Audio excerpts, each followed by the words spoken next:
3 days after open heart surgery, I sent a simple text asking my family to come pick me up and take me home. My son replied, "The football quarter is almost over. Take a taxi, Dad." They thought that message was the full stop to everything. By the time they started calling, I was already gone. They had no idea that a single signature would destroy their lives. If you enjoy deep emotional stories that explore family choices and consequences, consider liking this video and subscribing to stay connected. I'd also love to know where you're listening. From your comments, help these stories reach others who might need them.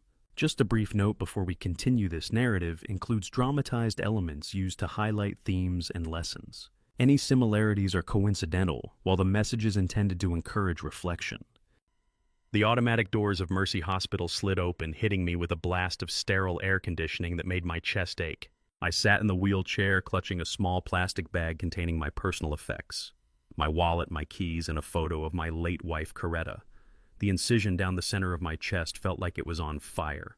It had only been 4 days since the surgeons sawed through my sternum to repair a valve that had kept me alive for 7 decades.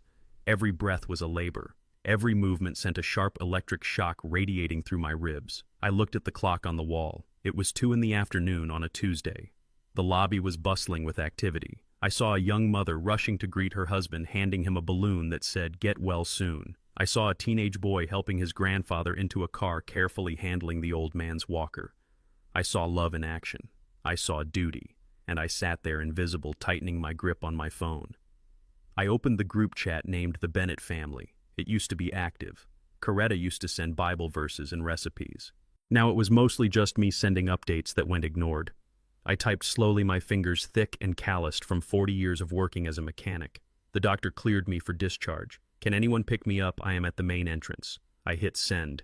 The message was marked as delivered immediately. Then read. I waited. 5 minutes passed, then 10. The pain in my chest was throbbing in time with my heartbeat. I shifted in the wheelchair, trying to find a position that didn't make me want to scream. I watched the 3 dots appear on the screen, indicating someone was typing. Then the dots disappeared. Then they appeared again. Finally, a message from Tyrell popped up. "Dad, call an Uber. It is the 4th quarter and the score is tied." I cannot leave right now. I stared at the screen. Tyrell was 32 years old. He was my only son. I had paid for his college tuition by working double shifts at the garage, coming home with grease permanently stained into my nail beds. I had paid off his credit card debt 3 times. I had let him and his wife move into the house I owned free and clear because he said he needed to save money while he looked for a job. He had been looking for a job for 2 years, and now he could not leave a football game to pick up the man who gave him life. Before I could process the sting of his rejection, another message appeared. It was from Paige, my daughter-in-law. She was 28 with pale skin and eyes that always seemed to be assessing the value of everything in my house. She had never liked me. She tolerated me because I paid the bills. "Honestly, Langston, maybe you should ask the doctors to keep you another week. The house has been so peaceful without that hacking cough of yours keeping us up. We are finally getting some sleep. Just take a taxi." I lowered the phone. The words blurred as my eyes watered, not from sadness, but from a sudden sharp rage that momentarily eclipsed the physical pain in my heart. They were in my house. The house Coretta and I had bought in 1985. The house we had scrubbed and painted and renovated with our own hands. They were eating my food, watching the 85-inch television I had bought using the high-speed internet I paid for, and they could not be bothered to drive 20 minutes to bring me home. They did not just see me as an inconvenience. They saw me as a piece of furniture that made too much noise, a broken appliance that they wished they could leave on the curb. "Mr. Bennett." I looked up. A nurse was standing there. She looked young, maybe the same age as Paige, but her eyes held a warmth that my daughter-in-law had never shown. She looked at my phone, which was still glowing in my lap, and then at my face. She saw the heavy realization settling in my eyes. She knew. Nurses always know when a patient has nowhere to go. "Is your ride delayed?" she asked gently. I cleared my throat, fighting the urge to cough because I could hear Paige's voice in my head mocking me. "Something like that," I rasped. "We can call social services, Mr. Bennett," she said, her voice lowering to a whisper so the people around us would not hear. "They have a voucher program for seniors who do not have family support. We can arrange a medical transport. It might take a few hours, but they will get you home safely." social services. The words hit me harder than the surgery. I was not a charity case. I was Langston Bennett. I was the head deacon at my church for 15 years.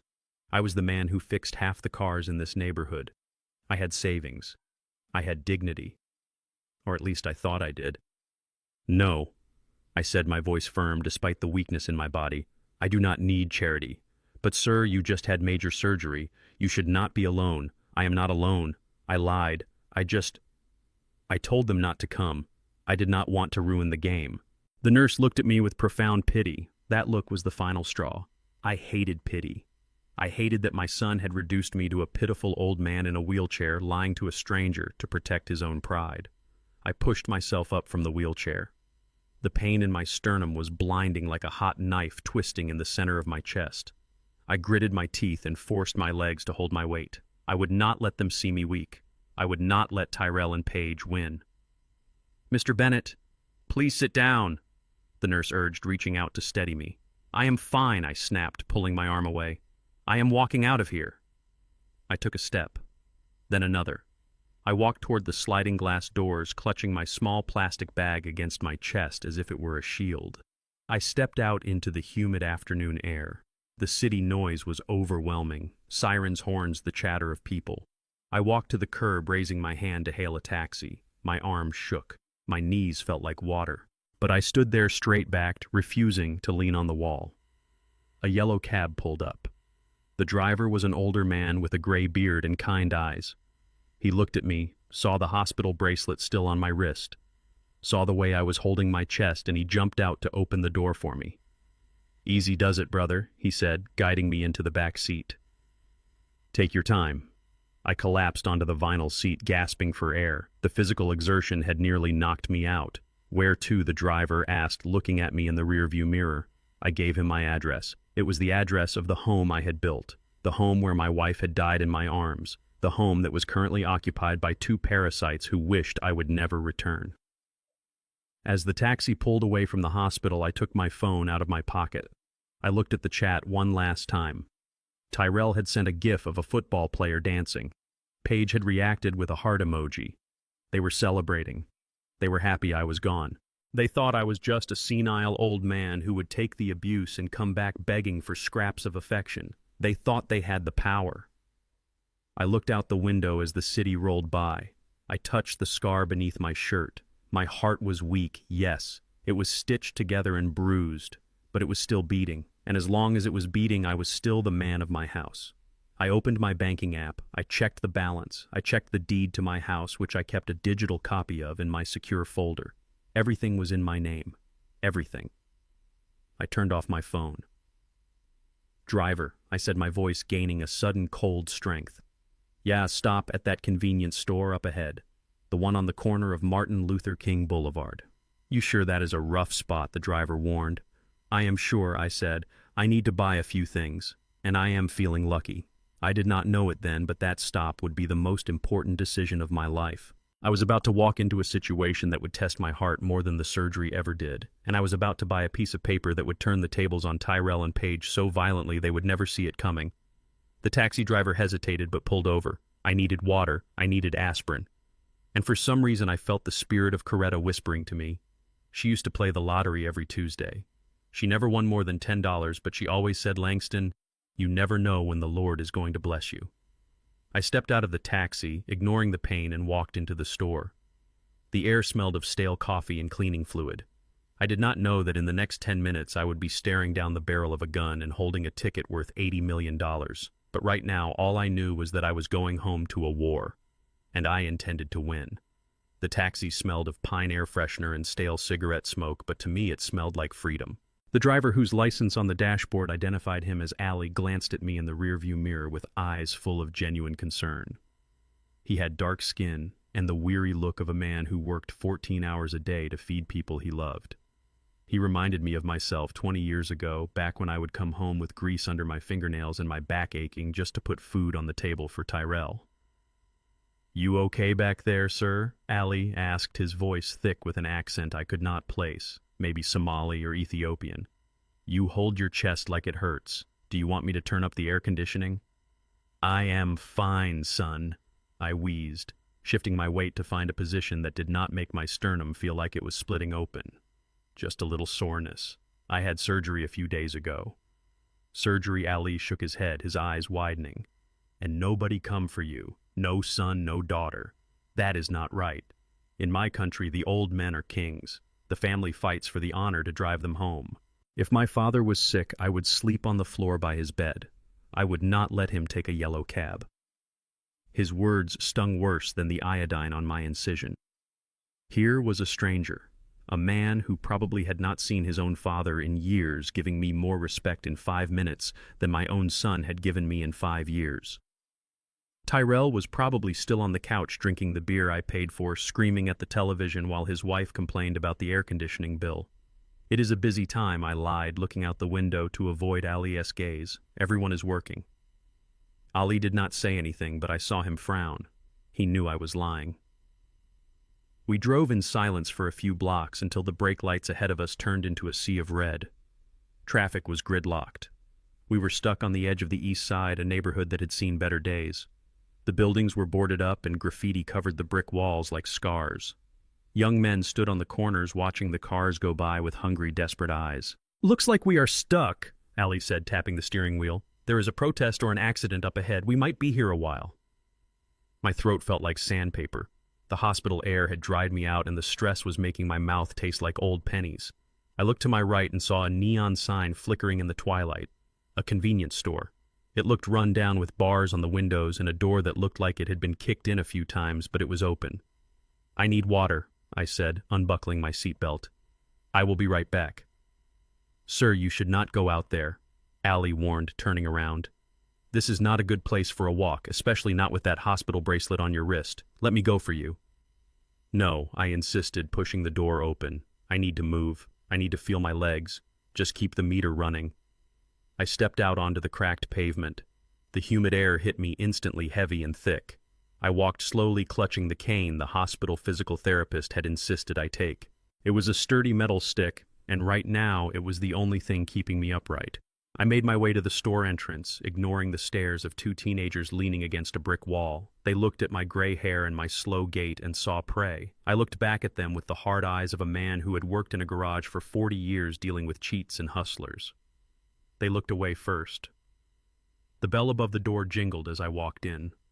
The clerk was a middle-aged Asian man standing behind a wall of plexiglass that was thick enough to stop a bullet. He looked up from his phone wary. "Just water," I muttered, making my way to the coolers in the back. I grabbed a bottle of water and a small packet of aspirin. My chest was throbbing a dull rhythm of pain that synced with my heartbeat. As I walked back to the counter, my eyes drifted to the lottery machine. The Powerball jackpot was up to $80 million. Coretta used to play every week. She had a system. Her birthday, our anniversary, and the day we bought the house. She never won more than a free ticket, but she always said it was about hope, not money. Buying a ticket felt like talking to her. "Give me a Powerball too," I said, placing the water and aspirin on the counter. The clerk punched the buttons. "Do you want to pick your numbers or let the machine do it?" "I will pick them," I said. 4, 12, 19, 85, and 7. 7 was Coretta's lucky number. The machine whirred and spat out a small slip of paper. I handed the clerk a $20 bill, my fingers trembling slightly. Not from fear, but from weakness. I was tired. So incredibly tired. Suddenly the door crashed open. The bell jingled violently. 2 men burst in. They were wearing ski masks and oversized hoodies. The taller one had a pistol in his hand. It looked like a cheap piece, maybe a Saturday night special, but a bullet is a bullet. "Open the register," the gunman screamed, waving the weapon at the clerk. "Open it now, or I will blow your head off." The clerk froze his hands in the air, his face draining of color. "Please take it all." The second man jumped over the counter and started shoving cartons of cigarettes into a duffel bag. I stood near the lottery machine, gripping my cane. I was invisible to them. Just an old man in the corner. A piece of furniture. Just like I was to Tyrell. Just like I was to Paige. "Hey, old man," the gunman shouted, turning toward me. "Drop the wallet, throw it on the floor." I looked at him. I looked at the gun shaking in his hand. He was young, maybe Tyrell's age. He was scared, but he was also dangerous. I slowly reached into my pocket. My chest screamed in protest. Faster, Grandpa, he yelled, taking a step toward me.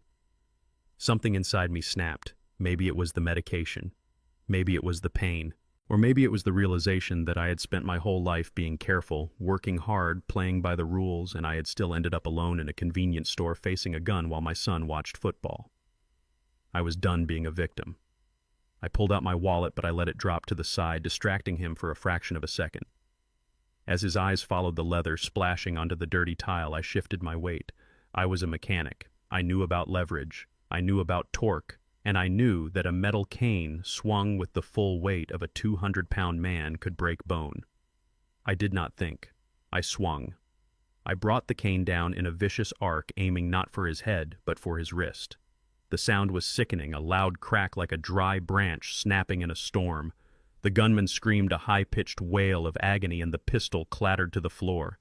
Before he could recover, I drove the rubber tip of the cane into his stomach. It was a move I had learned in the schoolyard 50 years ago. He doubled over, gasping for air. The second robber popped up from behind the counter, eyes wide with shock. He saw his partner on the floor, writhing and holding a broken wrist. He saw me, a 70-year-old heart patient, standing there with teeth bared, breathing like a steam engine, holding a metal cane like a warrior's sword. He did not want to find out what I would do next. He vaulted back over the counter and bolted out the door, leaving his partner and the cigarettes behind. The gunman on the floor tried to reach for his weapon with his good hand. I stepped on the gun, pressing it down with my orthopedic shoe. "Stay down, son," I growled, my voice rumbling deep in my chest. "Unless you want me to break the other one." The clerk was already on the phone, shouting for the police. I leaned heavily against the counter, my vision swimming. The adrenaline was fading and the pain was coming back like a tidal wave. My chest felt like it was on fire. I gasped for air, clutching the counter to keep from falling. "Sir, sit down, please," the clerk said, running around the plexiglass to help me. "You saved me. You saved my life." I sat on a milk crate, breathing hard. The gunman was sobbing on the floor, nursing his arm. I looked at him and I did not feel anger. I felt pity. He was just another lost boy making bad choices. Just like Tyrell.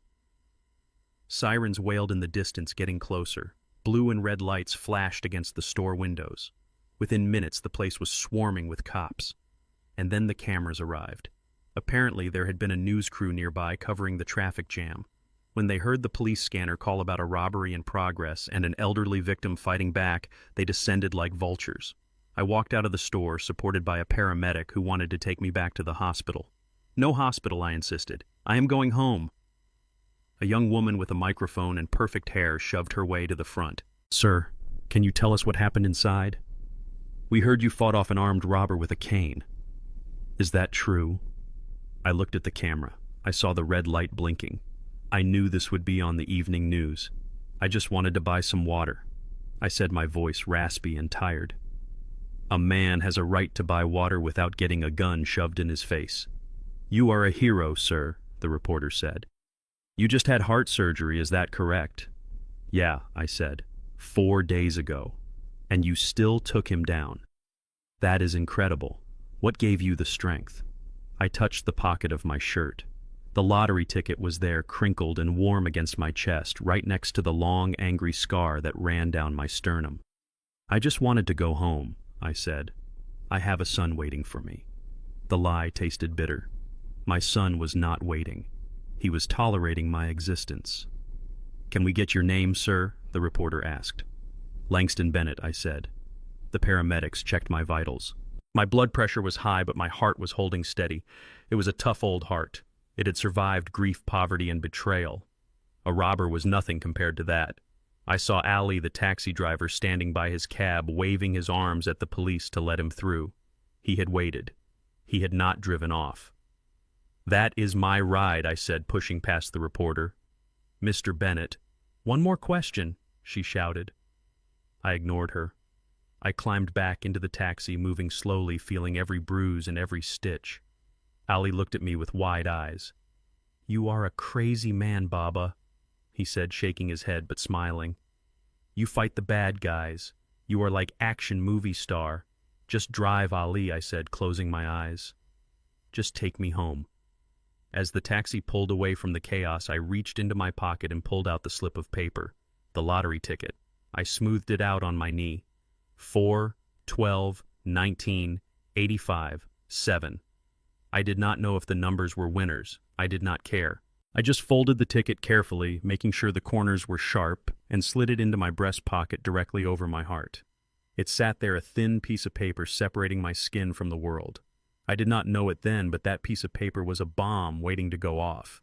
And when it did, it would blow the roof off the house on Martin Luther King Boulevard and expose every lie that had been rotting in the foundation. I leaned my head back against the seat and watched the city lights blur. I was going home. But it was not a sanctuary anymore. It was enemy territory, and I was walking in wounded but armed with something far more dangerous than a cane. I had the truth. And by tonight, everyone in this city, including my ungrateful son and his venomous wife, would know exactly who Langston Bennett was. The taxi taillights faded into the darkness, leaving me standing on the cracked concrete of my own driveway. The house stood before me, a 2-story brick colonial that I had spent 30 years paying off. I knew every shingle on that roof. I knew every squeak in the floorboards. Coretta and I had planted the oak tree in the front yard when Tyrell was just a baby trying to walk. Now the tree was massive, casting a long shadow over the lawn that desperately needed mowing.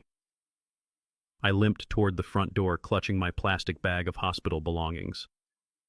The wind had picked up, cutting through my thin jacket and settling deep in my bones. My chest throbbed with a dull, rhythmic ache that synced with my heartbeat. Every step was a negotiation with pain. I just wanted my bed. I wanted my pillows. I wanted to smell the faint scent of lavender that still lingered in the master bedroom sheets even years after Coretta had passed. I reached for my keys, my fingers trembling slightly from exhaustion. I found the brass key, the one I had used every day for 2 decades. I slid it into the lock. It did not turn. I frowned, thinking maybe I had grabbed the wrong one. I tried again, jiggling it, pushing it, pulling it back slightly. The key would not budge. The cylinder felt different. Stiff. New. I stepped back and looked at the hardware. It was a shiny smart lock with a keypad and a camera. They had changed the locks. My son and his wife had changed the locks on my house while I was lying in a hospital bed with my chest cut open. A wave of dizziness hit me. I had to lean against the door frame to keep from sliding down the brickwork. It was not just the physical weakness. It was the sheer audacity of it, the disrespect. I raised my hand and knocked. The sound was hollow against the heavy wood. Silence. I knocked again, harder this time, ignoring the sharp pain that shot through my shoulder. Tyrell, Paige, open the door. It is me. I waited. I could see the blue flicker of the television through the living room curtains. I knew they were in there. They could hear me. They were choosing not to answer. 5 minutes passed. The wind was biting now, stinging my face. I was shivering, and shivering was dangerous for my stitches.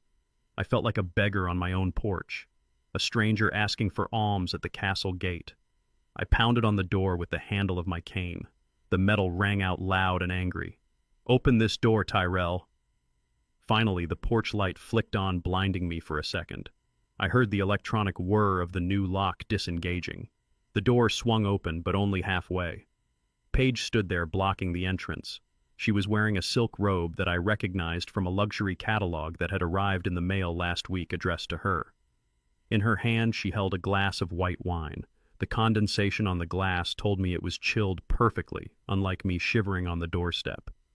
She looked me up and down, her expression hovering somewhere between annoyance and mild disgust. She did not step back to let me in. She did not ask if I was okay. She just took a sip of her wine and sighed. "You are making a lot of noise, Langston," she said. "The neighbors are going to complain." I tried to step forward, but she didn't move. "You changed the locks," I said, my voice raspy. "We had to," she replied breezily. "Security concerns. You know how it is in this neighborhood. We meant to give you the code later. We did not think you would actually be coming back so soon." She said coming back as if I were a guest who had overstayed his welcome, not the owner of the property. "Let me in, Paige," I said, gripping my cane until my knuckles turned white. "I need to sit down." She hesitated for a fraction of a second, as if weighing whether it was worth the effort to keep me out. Then she stepped aside, rolling her eyes. "Fine, but please try to be quiet. Tyrell is watching the game, and he has had a long day. A long day. My son had a long day sitting on my couch while I was fighting off armed robbers and recovering from heart surgery." The irony tasted like bile in my throat. I stepped across the threshold, and the sensory assault was immediate. The house did not smell like my home anymore. For 40 years, this house had smelled of lemon oil, pine wood, and the spices Coretta used to cook with. paprika, garlic, thyme. It was a warm, earthy smell. Now the air was thick with a cloying, artificial scent, vanilla and heavy musk. I looked around. There were candles everywhere, expensive designer candles burning on the mantel, on the side tables, on the dining console. They were suffocating. It smelled like a funeral parlor or a cheap boutique. I walked into the living room. The furniture had been rearranged. My favorite recliner, the leather one molded perfectly to my back, was gone. In its place was a trendy beige accent chair that looked like it would collapse if a grown man sat on it. Tyrell was sprawled on the main sofa, his feet propped up on the coffee table. He was wearing a jersey that cost more than my weekly grocery budget. He did not look up when I entered. His eyes were glued to the 85-inch screen where millionaires were chasing a ball. "Hey, Dad," he grunted, taking a bite of a slice of pizza. "You made it." I stood there leaning on my cane, waiting for him to get up, waiting for him to offer me a seat, waiting for him to ask how the surgery went, waiting for him to act like a man. He did not move. "Where is my chair?" I asked. Paige walked past me, trailing the scent of expensive perfume. "Oh, that old thing. We put it out on the curb for bulk pickup." It was hideous, Langston. The leather was cracked and it ruined the aesthetic of the room. "We are trying to modernize the space. Give it some feng shui." "You threw away my chair," I repeated. "It smelled like oil," an old man, Paige said, taking another sip of wine. "Besides, you are hardly ever down here. You just sit in it and sleep." It was depressing. I looked at Tyrell. He finally glanced away from the TV for a second, but he could not meet my eyes. He stared at a spot on the wall just past my shoulder. "Paige has a good eye for design, Dad," he mumbled. "The house looks better. More value." I was too tired to argue about furniture. I was too tired to scream. My body was shutting down. I needed to lie down before I collapsed right there on their modern beige rug. "I am going to my room," I said, turning toward the stairs. "I need to rest." Paige cleared her throat, a sharp, abrasive sound. "About that," she said, stepping in front of the staircase. I stopped. The hair on the back of my neck stood up. There was a gleam in her eyes, a predatory satisfaction that she was barely trying to hide. "What now?" I asked. "We made some changes while you were in the hospital," she said, examining her manicured fingernails. "Since you were gone and we didn't know when or if you were coming back, we decided to repurpose the master bedroom." "Repurpose," I whispered. "That was my room. That was the room where I had held Coretta while she took her last breath. That was the room where we had conceived Tyrell. It was my sanctuary. It has the best light," Paige explained. "And since I am launching my yoga and wellness channel, I needed a studio. We moved the bed out. We painted the walls a soothing sage green. We put in full-length mirrors. It is really beautiful, Langston. You should be happy. It is being used for something productive now." I looked at Tyrell again. He shrank into the sofa, turning up the volume on the game, as if the crowd noise could drown out his shame. "You kicked me out of my own bedroom," I said, my voice rising despite the pain. "Where am I supposed to sleep?" Paige pointed a manicured finger toward the kitchen door, toward the door that led down to the finished basement. "The downstairs suite is open," she said. "It is private. It is quiet. And honestly, it is better for everyone. You won't have to worry about the stairs with your heart condition. And we won't have to hear you coughing all night. It is a win-win." The basement. It was a finished basement, yes, but it was damp. It had small windows near the ceiling that barely let in any light. It was cold in the winter and humid in the summer. It was where we stored the Christmas decorations and the old winter coats. It was not a room for the master of the house. It was a room for a servant or a dog. "You put my things in the basement?" I asked, feeling the heat rise in my face. "We moved your clothes and your nightstand," Paige said. "The bed wouldn't fit down the narrow stairs, so we put the air mattress down there for now. It is very comfortable, high quality. An air mattress." I looked at them. My son, the coward. My daughter-in-law, the usurper. Standing in my house, drinking my wine, watching my TV, telling me to go sleep on a balloon in the cellar.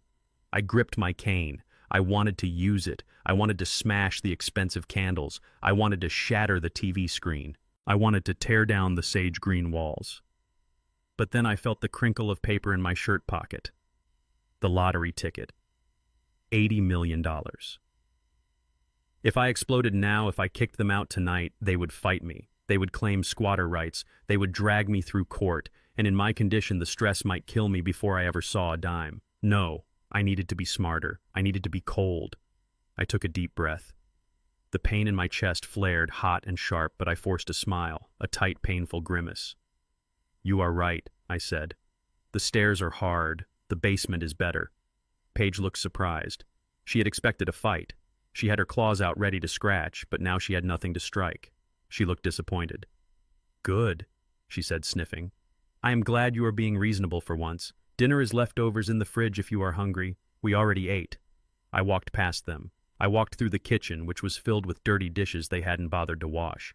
I opened the basement door.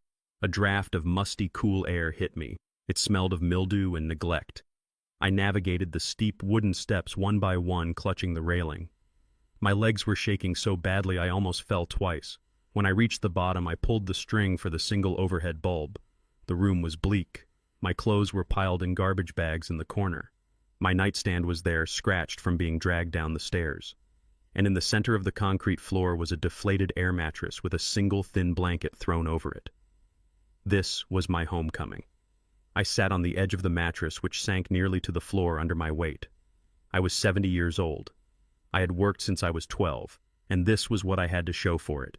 I did not eat. I took my pain medication with a sip of warm water from the bathroom tap down the hall. I lay down on the plastic mattress, staring up at the unfinished ceiling. I could hear their footsteps upstairs.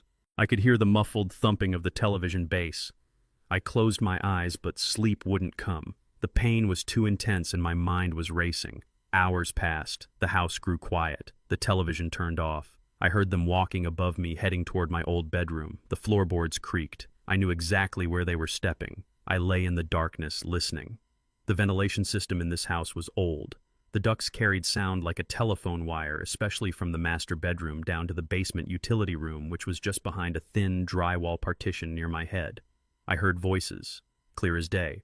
"I cannot believe he actually went down there," Paige's voice drifted through the vent. "I thought he was going to have a stroke right there in the living room." "He is weak," Tyrell said. "He looks bad, Paige. Gray. Like death warmed over." "Good," Paige replied. "The sooner he goes, the better. Did you call the lawyer?" "Yeah," Tyrell said. "I left a message." "We need to move fast, Tyrell. We cannot have him lingering down there for years. It is creepy, and I do not want to change his diapers when he gets worse." "He is just recovering from surgery, Paige. He is not invalid." Yet she snapped. "But he is old, and his heart is a ticking time bomb."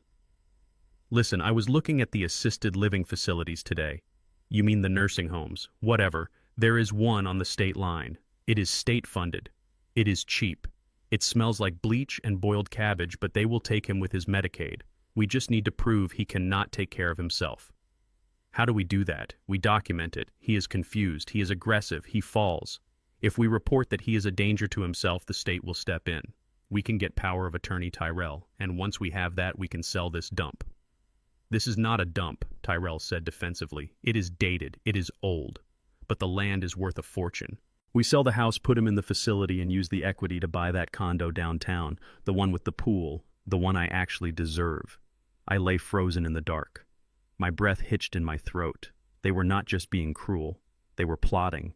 They were planning to erase me, to lock me away in a warehouse for the dying so they could cash out my life's work for a condo with a pool. I reached up and touched the pocket of my shirt where the ticket lay. State-funded facility. Boiled cabbage. I closed my eyes and a single tear leaked out, sliding into my ear. "Okay," Tyrell said. "Okay. We will do it next week. Let him heal a little first so it does not look suspicious." "Next week," Paige agreed. "Good night, babe." Silence fell over the house, the heavy silence of a tomb. But in the darkness of the basement, my eyes snapped open. The sadness evaporated. The grief for the son I thought I had burned away, leaving nothing but cold, hard ash. Next week. They thought they had a week. They thought they had time. They thought they were the predators and I was the prey. I sat up on the deflated mattress. My chest hurt, but I didn't care. I reached for my bag and pulled out the photo of Coretta. I kissed her smiling face. "I am sorry, honey," I whispered. "I tried. I really tried with him. But you cannot save something that is already rotten." I put the photo back. Then I pulled out the ticket. $80 million. They wanted to sell the house for $500,000. They wanted to throw me away for pennies. I realized then that I wasn't just going to leave. I wasn't just going to take my money and disappear. That would be too easy. That would be too kind. No, I was going to give them exactly what they wanted. I was going to give them the world. I was going to lift them up so high they could touch the clouds. And then when they were standing at the very top thinking they had won everything, I was going to pull the floor out from under them. I checked my watch. It was 3 a.m. I had work to do. I needed a lawyer, a specific lawyer, an old friend from the neighborhood named Steinberg, a man who was as crooked as a dog's hind leg when he needed to be, but loyal to the bone to his friends. I pulled out my phone and sent a text. Steinberg, I need you. Big job. Life or death. Meet me at the diner on 4th at 6 a.m. I lay back down, but I did not sleep. I stared at the ceiling, visualizing the layout of the house, visualizing the deed, visualizing the look on Paige's face when the hammer finally fell. Let them have the master bedroom tonight. Let them dream of their condo and their pool, because tomorrow the old man in the basement was going to start a fire. And by the time he was done, the only thing left of their dreams would be smoke. The smell of garlic butter and seared beef drifted down through the floorboards, and it felt like a physical slap to my face. I sat on the edge of the deflated air mattress in the damp basement, clutching a slice of stale white bread I had found in the back of the pantry. My dinner was this dry bread and a glass of lukewarm water from the bathroom tap. My stomach growled a low rumble of hunger that echoed in the empty room. Upstairs, the sounds of a feast were in full swing. I heard the distinct clink of heavy silverware against china. They were using Coretta's good plates, the ones with the gold rim that she only brought out for Thanksgiving and Christmas. They were cutting into steaks using my wife's treasured porcelain for a Tuesday night dinner, while I rotted in the cellar like a discarded piece of trash. I took a bite of the bread. It stuck to the roof of my mouth, dry and tasteless. I swallowed it with difficulty, feeling it slide past the lump of anger in my throat. I was not just hungry for food, I was starving for respect. But that night the menu only offered humiliation. I heard Tyrell laugh. It was a full belly laugh, the kind he used to share with me when we worked on cars together. Now he was laughing at something Paige said. Her voice was shrill and excited, piercing through the floor. They were celebrating their future. They were toasting to the master bedroom they had stolen and the condo they planned to buy. They were celebrating a life without me. The dampness of the basement seeped into my bones, making my surgical scars ache with a sharp, biting pain. I finished the bread and drank the water, staring at the gray concrete wall. I was the man who had built the foundation of this house, and now I was imprisoned beneath it. Suddenly, the volume on the 85-inch television upstairs increased. The floorboards vibrated with the sound. I heard the familiar jingle of the 6 o'clock news. I shifted on the mattress, trying to get comfortable, but my ears were strained toward the ceiling. Then the anchor's voice boomed through the thin floor. Tonight, a local hero. Oh. A 70-year-old man recovering from open-heart surgery fights off armed robbers at a convenience store on the east side. I stiffened. My heart began to pound against my ribs. Upstairs, the clinking of silverware stopped. Silence fell over the dining room. Then Tyrell shouted, "Babe, look, it is Dad." I waited. For a split second, a foolish part of me waited for the pride. I waited for my son to say, "That is my father. That is the man who raised me." Instead, Paige cackled. It was a cruel, high-pitched sound. "Look at him. He looks like a homeless person waving a stick around. God, Tyrell, he is embarrassing us on national television. Look at his hair. He looks deranged." Tyrell laughed too, joining in the mockery. "He really does look crazy. I hope nobody recognizes the last name. Can you imagine the guys at the gym seeing this? My dad, the vigilante grandpa. They were mocking the man who had saved a life. They were laughing at my survival. My heart hardened into stone. The last ember of affection I held for them was extinguished right there in the dark. I did not care anymore. I just wanted them to stop talking. Then the news anchor shifted gears, and in a twist of fate, that very same convenience store on Martin Luther King Boulevard is the location where the single winning Powerball ticket was sold this afternoon. The jackpot stands at $80 million. My hand flew to my chest pocket. The ticket was warm against my skin, right next to my scar. I pulled it out. The darkness of the basement was thick, but a sliver of light from the street lamp outside cut through the high, narrow window. It was just enough. I squinted at the paper, my hands trembling not from age, but from the sheer magnitude of the moment. 4, 12, 19, 85, 7. My breath caught in my throat. The air left the room. I looked again. The numbers were there. Black ink on white paper. I had the ticket. I had the $80 million. Upstairs, the anchor continued. Check your pockets, folks. If you bought a ticket at Al's Market today between 2 and 3 p.m., you might be richer than God. The silence upstairs was sudden and absolute. It was the heavy, suffocating silence of a bomb falling right before the explosion. Then a chair scraped violently against the hardwood floor. Tyrell Page shrieked. Her voice was not mocking anymore. It was hysterical, edged with a frantic greed. Your dad was there. He was there at 2:30. The news said he was buying water and aspirin. Tyrell's heavy footsteps pounded across the floor, pacing back and forth. No way. Dad never plays the lottery. Mom did. Not him. He thinks it is a tax on the poor. He is old, Tyrell Page yelled. Old people do exactly what their dead wives did. He misses her. What if he played her numbers? What if he bought a ticket? I sat in the dark, clutching $80 million, listening to my son and his wife hyperventilate over money they thought belonged to them. I heard them running around the room. I heard them opening drawers. They were looking for something. They were looking for proof.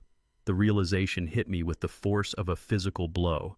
The air in the basement suddenly felt very thin. I knew my son. I knew his weakness. And I knew Paige. I knew her ambition. If they came down here and found this ticket, I would never leave this house alive. They would not wait for the nursing home. They would not wait for the state to declare me incompetent. $80 million was enough motive to turn a bad son into a murderer. They would find a pillow. They would find an accident. They would say my heart just gave out. I had to move. The pain in my chest was forgotten. Adrenaline flooded my veins, cold and sharp. I folded the ticket carefully, making it as small as possible, and put it inside my sock deep against my ankle bone. I grabbed my small plastic hospital bag. I put the photo of Coretta inside. I found the original deed to the house, which I had hidden in an old rusted toolbox they never touched because it was too dirty for their delicate hands. I shoved that in too. Above me, the argument was escalating. Go ask him, Paige screamed. Go down there and check his pockets. I am not going down there, Tyrell yelled back. You go. He is weird right now. He might hit me with that cane. We need to know. Tyrell Page hissed. $80 million. Do you know what we could do with that? We could buy the whole building, not just the condo. Go down there. While they screamed about who would come down to interrogate me, I moved toward the back door of the basement. It was a bulkhead door leading out to the backyard. It was heavy steel rusted shut from years of disuse. I gritted my teeth. I pushed. My chest screamed in protest, the stitches pulling tight against my skin. I pushed harder, ignoring the agony. The rusty hinges groaned a low metallic screech, but the sound was masked by Paige throwing a wine glass against the wall upstairs. The door gave way. I slipped out into the cool night air. The grass was wet against my ankles. I did not look back at the house. I did not look at the warm glow of the kitchen window where my family was plotting to strip search me. I hobbled through the backyard, past the overgrown garden Coretta used to tend toward the dark alleyway.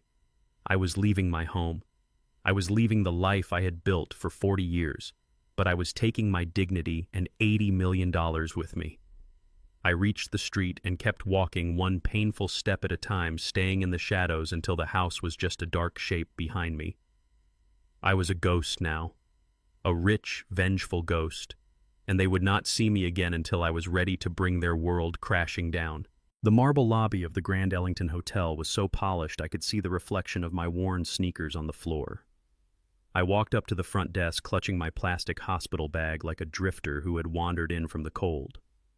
The concierge, a young man with a stiff collar and a stiffer upper lip, looked me up and down. His eyes lingered on my wrinkled clothes and the cane in my hand. I could see the dismissal forming on his lips, the polite request for me to leave the premises. Before he could speak, I pulled out my wallet and slapped my black credit card on the counter. It was the one card I had kept secret from Tyrell, a remnant of the days when I ran my own shop and had impeccable credit. I want the presidential suite, I said, my voice rough but commanding, for a week. And I want a bottle of your finest bourbon sent up, not for drinking, just for looking at. The clerk's demeanor changed instantly. The plastic smile snapped into place. Of course, Mr. Bennett. Right away, sir. 10 minutes later, I was standing in a room bigger than the entire ground floor of my house. There were floor-to-ceiling windows overlooking the city skyline. The bed was a cloud of white linen. The bathroom had a tub deep enough to swim in. I sat on the edge of the bed, and for the first time in 4 days, I breathed. The air here didn't smell of mildew or cheap vanilla candles. It smelled of lavender and money. I took a long, hot shower, letting the water scald the memory of that damp basement off my skin. I scrubbed away the grime of the alleyway. When I stepped out, I wrapped myself in a robe that felt like a hug from an old friend. I sat in a velvet armchair by the window and finally turned my phone back on. It vibrated so hard against the glass table it sounded like a drill. The screen lit up with a chaotic stream of notifications, 99 missed calls, 57 text messages. The sheer volume of their panic was satisfying. I opened the messages. Tyrell. Dad, where are you? We are so worried. Please pick up. Tyrell. We saw the news. Is it true? Do you have the ticket? Paige. Dad, please come home. The basement was just temporary until we fixed up the guest room. We love you. Paige. We are family, Langston. Do not let strangers turn you against us. Call us back immediately. I scrolled through the lies. Just hours ago, I was a nuisance, a coughing old man to be hidden away. Now, I was dad. I was beloved. I was family. The hypocrisy was nauseating. They were not worried about my heart. They were worried about the $80 million walking around the city without their supervision. They were terrified I would die before they could get my signature on a check. I did not reply. Let them sweat. Let them stare at the empty basement and wonder if their golden goose had flown the coop for good. I ordered a steak from room service, a ribeye medium rare with asparagus. I ate it slowly, savoring every bite using heavy silver cutlery that felt substantial in my hand. I was not a prisoner in a cellar. I was Langston Bennett, and I was about to go to war. The next morning I met Steinberg at a diner 3 blocks from the hotel. Steinberg was 75 years old, a Jewish lawyer who had been practicing since before civil rights were fully codified. He wore a suit that was 20 years out of style and had a mustard stain on his tie, but his eyes were sharp as razors. We had known each other for 30 years. He had helped me with the deed to my house, and I had fixed his Cadillac more times than I could count. He slid into the booth opposite me and signaled the waitress for coffee without saying a word. "You look like hell, Langston," he grunted. "I heard you had heart surgery, and now you are running around town fighting robbers and winning lotteries. Are you trying to kill yourself?" I pulled the folded lottery ticket from my sock and slid it across the table under a napkin. "Check the numbers, Steinberg. Tell me I am not dreaming." Steinberg peeked under the napkin. He adjusted his thick glasses. He looked at the ticket, then pulled out his phone to check the winning numbers. He went still. He looked up at me and let out a long, low whistle. 80 million, he whispered. "Mazel tov, my friend. You effectively own the city. Why do you look like you are attending a funeral?" "Because my son wants to kill me for it," I said. I told him everything. The text messages at the hospital, the changed locks, the basement, the conversation I overheard about the nursing home, the plan to declare me incompetent. Steinberg listened, his face hardening into a mask of cold fury. He hated bullies, and he hated ungrateful children even more. "If you cash this ticket today, Langston, you lose," Steinberg said, tapping the table with a knobby finger. "What do you mean?" "It is my ticket." "It is your ticket, but you are a man recovering from major surgery who was just involved in a violent altercation.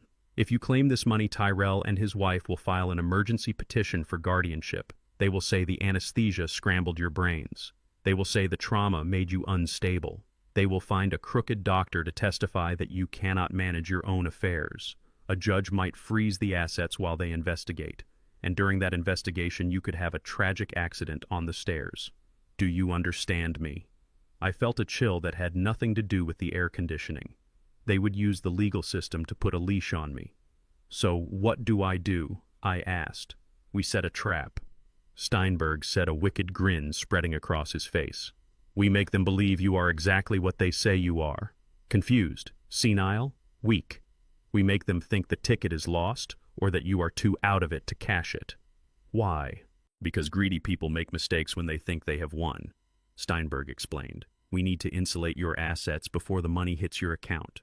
We need to get them to sign a document voluntarily disinheriting themselves. How in the world will I get them to do that?" "We create a trust," Steinberg said, "the Bennett Family Trust. I will draft the papers. We tell them that in order to avoid the 40% inheritance tax, which is a lie, but they are too stupid to know that we need to consolidate all family assets into the trust before the lottery winnings are deposited. We tell them that the trust requires the current deed to the house and any other assets to be signed over to you, the grantor, to trigger the tax loophole. They will sign over the house to get the 80 million I realized. They would sign over their own souls for 80 million. Steinberg chuckled. They will think it is just a formality. A paper shuffle. Once they sign the quitclaim deed on the house and sign the waiver of beneficiary rights to the trust, they are legally entitled to nothing. The trust will be revocable only by you. And the moment the money clears, we evict them. It was brutal. It was ruthless. It was perfect. Draw it up, I said. One more thing, Steinberg warned. You have to sell the performance, Langston. You have to go back there and be the doddering old fool they want you to be. You have to let them abuse you for a few more days. Can you do that? Can you swallow your pride? I thought about the basement. I thought about the air mattress. I can do it, I said. Good. Go to the bank. Put the ticket in a safety deposit box. Do not walk around with $80 million in your sock. Make a photocopy. A bad one. Something blurry. Use that as your prop. And Langston, be careful. These people are not your family anymore. They are sharks, and you are swimming in their tank. I left the diner and went straight to the First National Bank. I rented a box. I placed the ticket inside the metal drawer. It looked just like a piece of paper, but it felt heavy like a brick of gold. I locked it away. Then I went to the business center in the hotel. I made a photocopy of the ticket, then I crumpled it up, smoothed it out, and rubbed a little coffee stain on the corner. It looked old. It looked neglected. I went back up to my room and stood in front of the full-length mirror. I looked at the man staring back at me. He looked strong. Too strong. I slumped my shoulders. I let my jaw go slack. I widened my eyes to give them a vacant, watery look. I practiced a tremor in my right hand. "Where is my ticket?" I mumbled to the mirror, my voice pitching up into a confused whine. "I had it right here. Did I lose it?" I practiced until I believed it myself. I practiced until the strong, capable mechanic was gone, and in his place stood a fragile, confused old man who needed help tying his shoes. I was ready. I packed my bag. I checked out of the hotel. I took a deep breath, filling my lungs with the expensive air one last time. I was going back to the house on Martin Luther King Boulevard. I was going back to the basement, but this time I wasn't the victim. I was the actor in the final act of a tragedy, and Tyrell and Paige didn't even know they had already been cast as the fools. I walked out to the taxi stand and gave the driver the address. "It is showtime," I whispered to myself. The taxi rolled up to the curb of the house on Martin Luther King Boulevard, and before the wheels even stopped moving, I saw the front door fly open. Tyrell sprinted down the driveway like he was trying to catch a touchdown pass in the Super Bowl. He was wearing a fresh polo shirt and chinos, looking like the picture of a dutiful son. Paige was right behind him, standing on the porch with a smile so wide and bright it looked like it had been painted on by a clown. I sat in the back seat and took a deep breath. I let my shoulders slump forward. I relaxed my jaw until my mouth hung slightly open. I let my hands tremble. The strong man who had faced down a robber was gone. In his place sat a confused, fragile old man who had just wandered home. Ali, the taxi driver, looked at me in the rearview mirror, confused by my sudden transformation. I gave him a quick wink before Tyrell yanked the door open. "Dad," Tyrell shouted, his voice cracking with a performance of relief that deserved an Oscar. "Oh, thank God. We were so worried. Where did you go? Why did you not answer your phone?" I blinked at him, slowly dazed. "Tyrell." I rasped, my voice weak.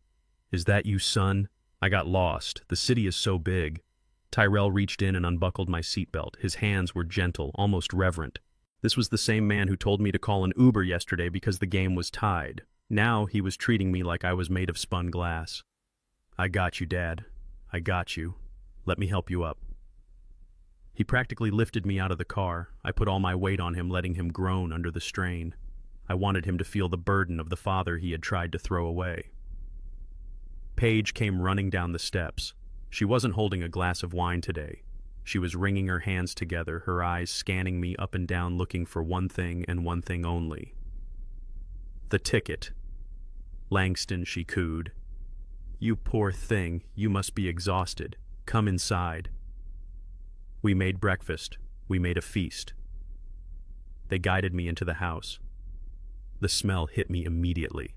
It wasn't the cloying vanilla scent from yesterday. It was bacon. Hickory smoked bacon, eggs frying in butter, warm biscuits, and fresh coffee. It smelled like Saturday mornings used to smell when Coretta was alive. They had gone all out. They sat me down at the head of the dining table. The good china was out again, but this time it was set for me. There was a mountain of food, scrambled eggs, sausages, grits swimming in butter, and a stack of pancakes. I looked at the food and then at them. They were hovering over me, watching me with hungry, desperate eyes. "Eat, Dad," Tyrell urged, pushing a glass of orange juice toward my hand. "You need your strength. The medicine makes you weak." I reached for the glass, letting my hand shake violently. Juice sloshed over the rim and spilled onto the pristine tablecloth. "Oops," I muttered. "I am sorry. My hands. They do not work right." "No problem," Paige chirped, grabbing a napkin and dabbing at the spill. "Do not worry about it, Langston. We will clean it up. Just eat." Then she did something that almost made me break character. She looked at my sneakers. They were old, worn, scuffed from the alleyway. "Oh, Tyrell, look at his feet," she said. "He is still wearing those dirty shoes. He must be so uncomfortable." Tyrell dropped to his knees instantly. He did not hesitate. He knelt on the hardwood floor at my feet and began to untie my shoelaces. "Let me get these off you, Dad," he said. "You need to relax." I looked down at the top of my son's head. I remembered changing his diapers. I remembered tying his cleats before his first Pee-wee game. And now here he was, kneeling not out of love but out of a greed so profound it had erased his dignity. He pulled my shoes off gently, peeling away the socks. I held my breath. The photocopy of the ticket was in my pocket, not my sock. But the feeling of his hands on my feet was a stark reminder of the power dynamic shift. Yesterday I was dirt. Today I was the golden calf. I ate slowly, chewing every bite with agonizing slowness while they watched. I could feel the tension radiating off them. They were vibrating with the need to ask the question, the $80 million question. Finally, Paige could not take it anymore. She sat down next to me and poured herself a coffee, her hand trembling slightly. "So, Langston," she started, her voice high and tight.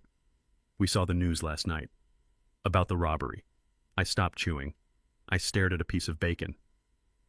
"Robbery," I mumbled. "Yes. Bad men. Loud noises." "You were so brave," Tyrell added, still sitting on the floor by my feet. "A hero." "Dad, everyone is talking about it." I nodded slowly. "I just wanted water." Paige leaned in closer. Her perfume was overpowering. "The news report said something else, Langston.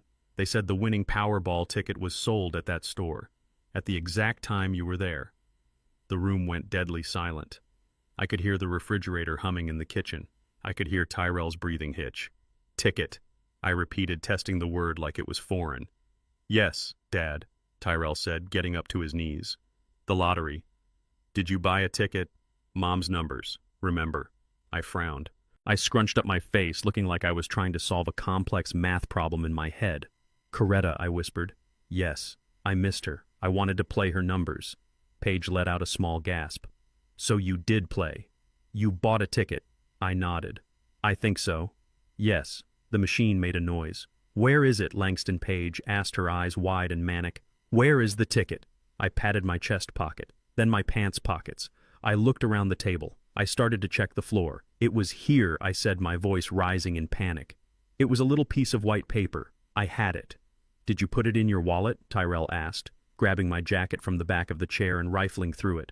"No, no," I said, waving my hand dismissively. I took it out. I looked at it. But then what? Paige pressed, gripping the edge of the table. "My head hurts," I complained, rubbing my temples. "The doctor said the anesthesia causes memory loss." I was confused. The men with the guns came in. I was scared. "What did you do with the paper, Dad?" Tyrell asked, his voice tight with suppressed screaming. I think I threw it away," I said. The color drained from Paige's face so fast I thought she was going to faint. Tyrell looked like he had been punched in the gut. "You threw it away," Paige whispered. "I crumpled it up," I said, looking at my hands. I thought it was a receipt, or maybe a wrapper. I threw it in the trash can outside the hotel, or maybe the taxi. I do not remember. Why? Was it important? Tyrell made a sound like a wounded animal. He put his head in his hands. Paige stood up so fast her chair tipped over backward. Which hotel, she demanded. Which taxi? What company was it? I do not know, I wailed, letting my voice crack. Why are you yelling at me? I just want to finish my eggs. I am not yelling, Paige hissed, forcing a smile that looked like a rictus of pain. I am just asking. Think, Langston. Think hard. Did you put it in your pocket? Maybe the other pocket. I checked again. I pulled out the lint. I pulled out a used tissue. I pulled out the crumpled photocopy I had made at the hotel, the one with the coffee stain and the blurry numbers. Oh, here is a paper, I said, holding it up. But this is just trash. See, it is all wrinkled. I moved to toss it onto the table, but Tyrell lunged for it. He snatched it out of my hand like a starving dog grabbing a bone. He smoothed it out on the tablecloth. Paige hovered over his shoulder. I watched their eyes scan the blurry ink. 4, 12, 19, 85, 7. Oh my God, Paige breathed. Oh my God, Tyrell, this is it. This is the ticket. Tyrell looked at the paper, then at me, then back at the paper. It looks weird, he said. It looks like a copy. Or old. I spilled coffee on it, I said, innocently. At the hotel. Is that the ticket? Did I win $10? $10! Paige laughed a hysterical, bubbling sound. You won $80 million, Langston. $80 million. I dropped my fork. My jaw fell open. $80 million, I repeated. That is a lot of money. We can fix the roof. We can buy 1,000 roofs, Tyrell shouted, grabbing my face and kissing my forehead. Dad, you are a genius. You are a millionaire. We are millionaires. We, I thought. There it was. Wait, Paige said, snatching the photocopy from Tyrell. This is barely legible, and it is crumpled. We have to be careful. If the barcode is damaged, they might not accept it. Where is the original Langston? Is this the only one? I think so, I said, rubbing my eyes. My head hurts so bad. I need to lie down. No, you cannot lie down, Paige said. We need to find the original. Is this the original or a copy? It feels like regular paper. I closed my eyes and swayed in the chair. I feel dizzy, I moaned. My heart. Tyrell looked at Paige. Let him rest, babe. We have the numbers. Even if this is a copy, he must have the original somewhere. Maybe in his bag. Maybe in the other pants. Paige looked at the paper, then at me. She was calculating. She was weighing the risk of pushing me too hard versus the risk of losing the money. Okay, she said. Okay. Dad, you rest. We will take care of you. We will find everything. Tyrell helped him to the living room, not the basement. I let Tyrell help me to the sofa, the comfortable one, the one he had been hogging for years. I sat down and groaned, lifting my legs. My feet, I complained. They are swelling up again. The doctor said, I need circulation. Tyrell stood there, hovering, unsure of what to do. Rub them, I said, pointing to my swollen ankles. What Tyrell asked.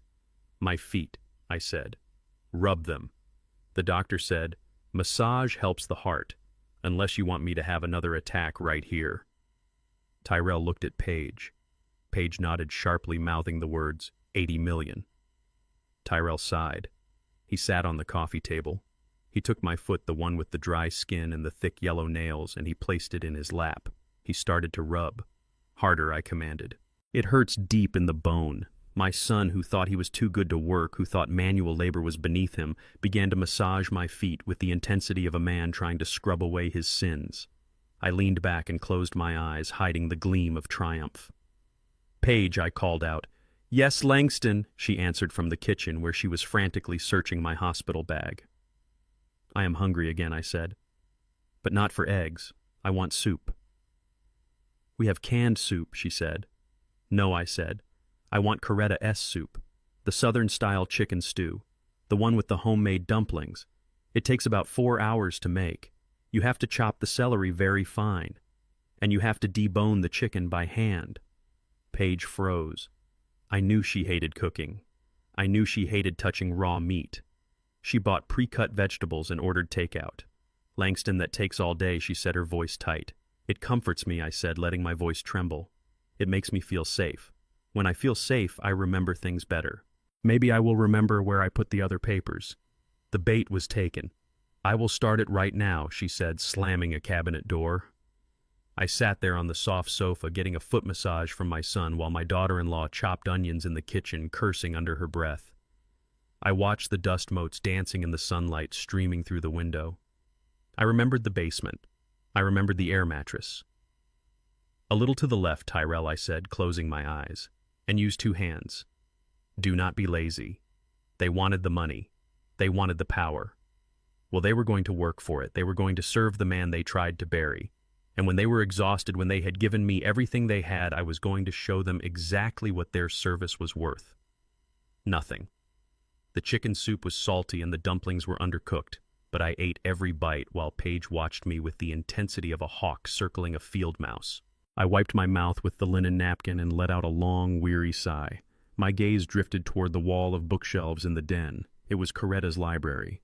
She had spent 40 years collecting first editions, paperback mysteries, and history books. It was her sanctuary, and since she passed it had gathered nothing but dust because Tyrell and Paige did not read anything that did not appear on a phone screen. "You know," I said, my voice trembling just enough to sell the performance, "I think I might have put that paper in a book."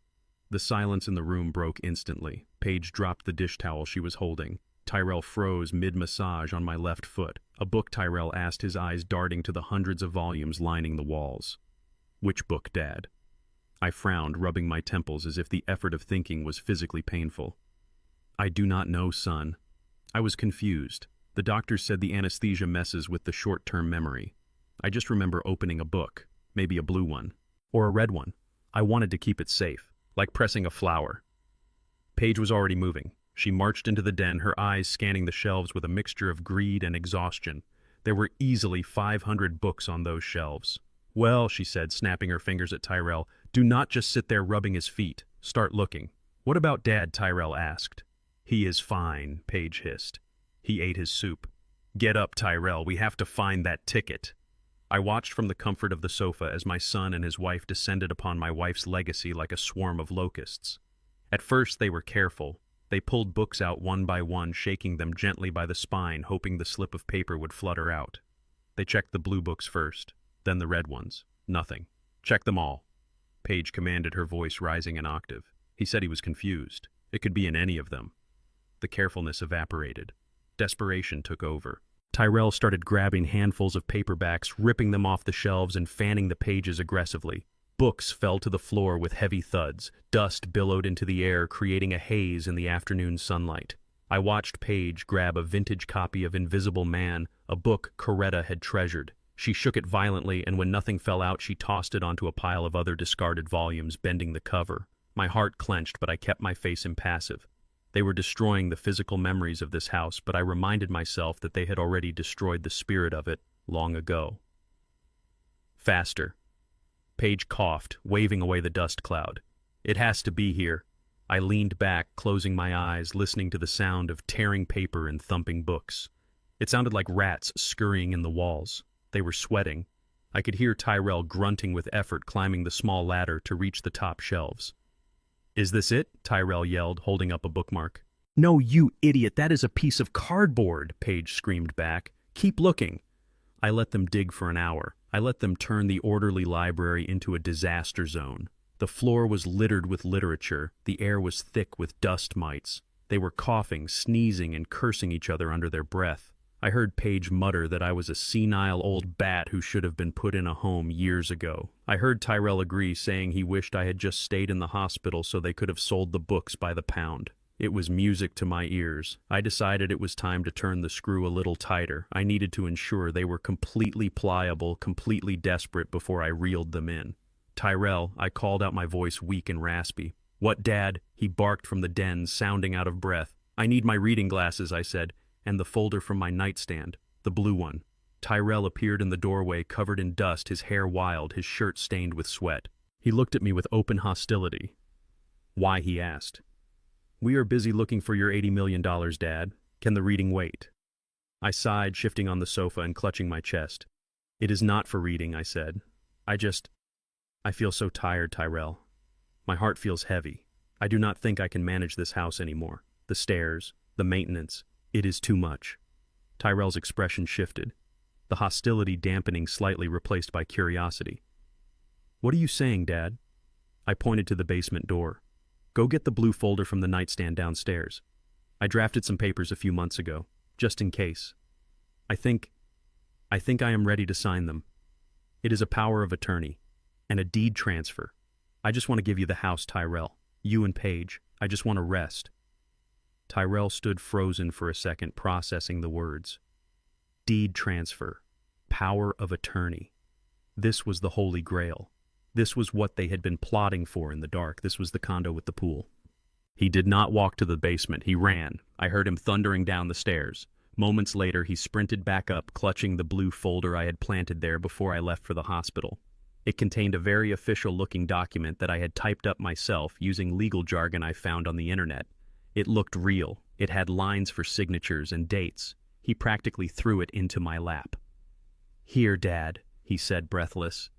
Here is the folder. Where are your glasses? I patted my pockets. I do not know, I said helplessly. I cannot see the lines without them. I need to make sure I am signing the right spot. Paige appeared in the doorway holding a copy of War and Peace by the cover, letting the pages hang open. She saw the folder. She saw the look on Tyrell's face. What is happening? She asked. He wants to sign over the house. Tyrell whispered, his voice shaking with excitement. He wants to give us power of attorney. Paige dropped the book. It hit the floor with a loud bang. Her eyes went wide. She looked at me, and suddenly the venom was gone, replaced by that sickly sweet mask she wore when she wanted something. Oh, Langston, she cooed, rushing over to me, ignoring the dust on her clothes. That is so sensible of you. You really do need to rest. We can take care of everything. Find my glasses, I said, leaning my head back against the cushion. I cannot sign without them, and my hand, it is shaking so bad. I held up my right hand and let it tremor uncontrollably. We will find them, Paige promised. Tyrell, look for the glasses. Check the kitchen. Check the bathroom. I will check the den again. They went back to work, but with a new frantic energy. They were not just looking for a lottery ticket anymore. They were looking for the keys to the kingdom. They tore through the drawers. They upended the couch cushions. They were dismantling the house piece by piece, driven by a greed so pure it was almost impressive. I watched them for another 20 minutes. They were sweating profusely. Paige broke a nail and screamed but kept looking. Tyrell banged his shin on the coffee table and cursed but kept limping around. They were suffering. They were working harder for me in this one afternoon than they had in the last 5 years combined. I decided it was time for the mercy kill.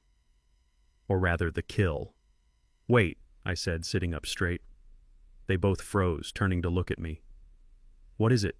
Dad, Tyrell asked, wiping sweat from his forehead. I remember I said slowly, my eyes widening as if a memory had just surfaced from the fog of my senility. You remember the glasses? Paige asked. No, I said. The ticket. The room went deadly silent. The Bible, I whispered. Coretta's Bible. The big leather one. I put it in there to bless it. Tyrell and Paige looked at each other. Then they looked at the den. There was one shelf they hadn't touched yet. The top shelf in the center where the oversized family Bible sat collecting dust. It was the only book Coretta had forbidden anyone from moving. Tyrell lunged for the ladder. Paige was right on his heels, grabbing his belt loop. Move, Tyrell, she shrieked. Get it! Tyrell scrambled up the ladder. He grabbed the heavy leather book. It was thick, bound in black leather with gold lettering. He almost dropped it in his haste. He climbed down, jumping the last 2 steps. Paige snatched it from his hands. She placed it on the coffee table right in front of me. Her hands were shaking so hard she could barely open the cover. Open it, I commanded softly. She flipped the cover open. She flipped past the family tree page where my name and Coretta's name were written in calligraphy. She flipped past the Old Testament. She flipped through the Psalms, and there it was. Pressed between the pages of Proverbs, right at the verse that says, "Greedy men bring trouble to their families," lay the slip of paper. It was the photocopy I had made at the hotel, crumpled and stained to look authentic. Paige let out a scream that sounded like a steam whistle. "There it is," she yelled, grabbing the paper. "There it is!" She held it up to the light. Tyrell crowded around her. They were laughing. They were hugging. Tyrell actually lifted Paige off the ground and spun her around. "We found it." Tyrell shouted, tears streaming down his face. "We found it. We are rich. We are rich." They were jumping up and down in the middle of the ruined library, surrounded by the desecrated remains of my wife's collection, celebrating their victory. They looked at me with eyes full of triumph. They thought they had won.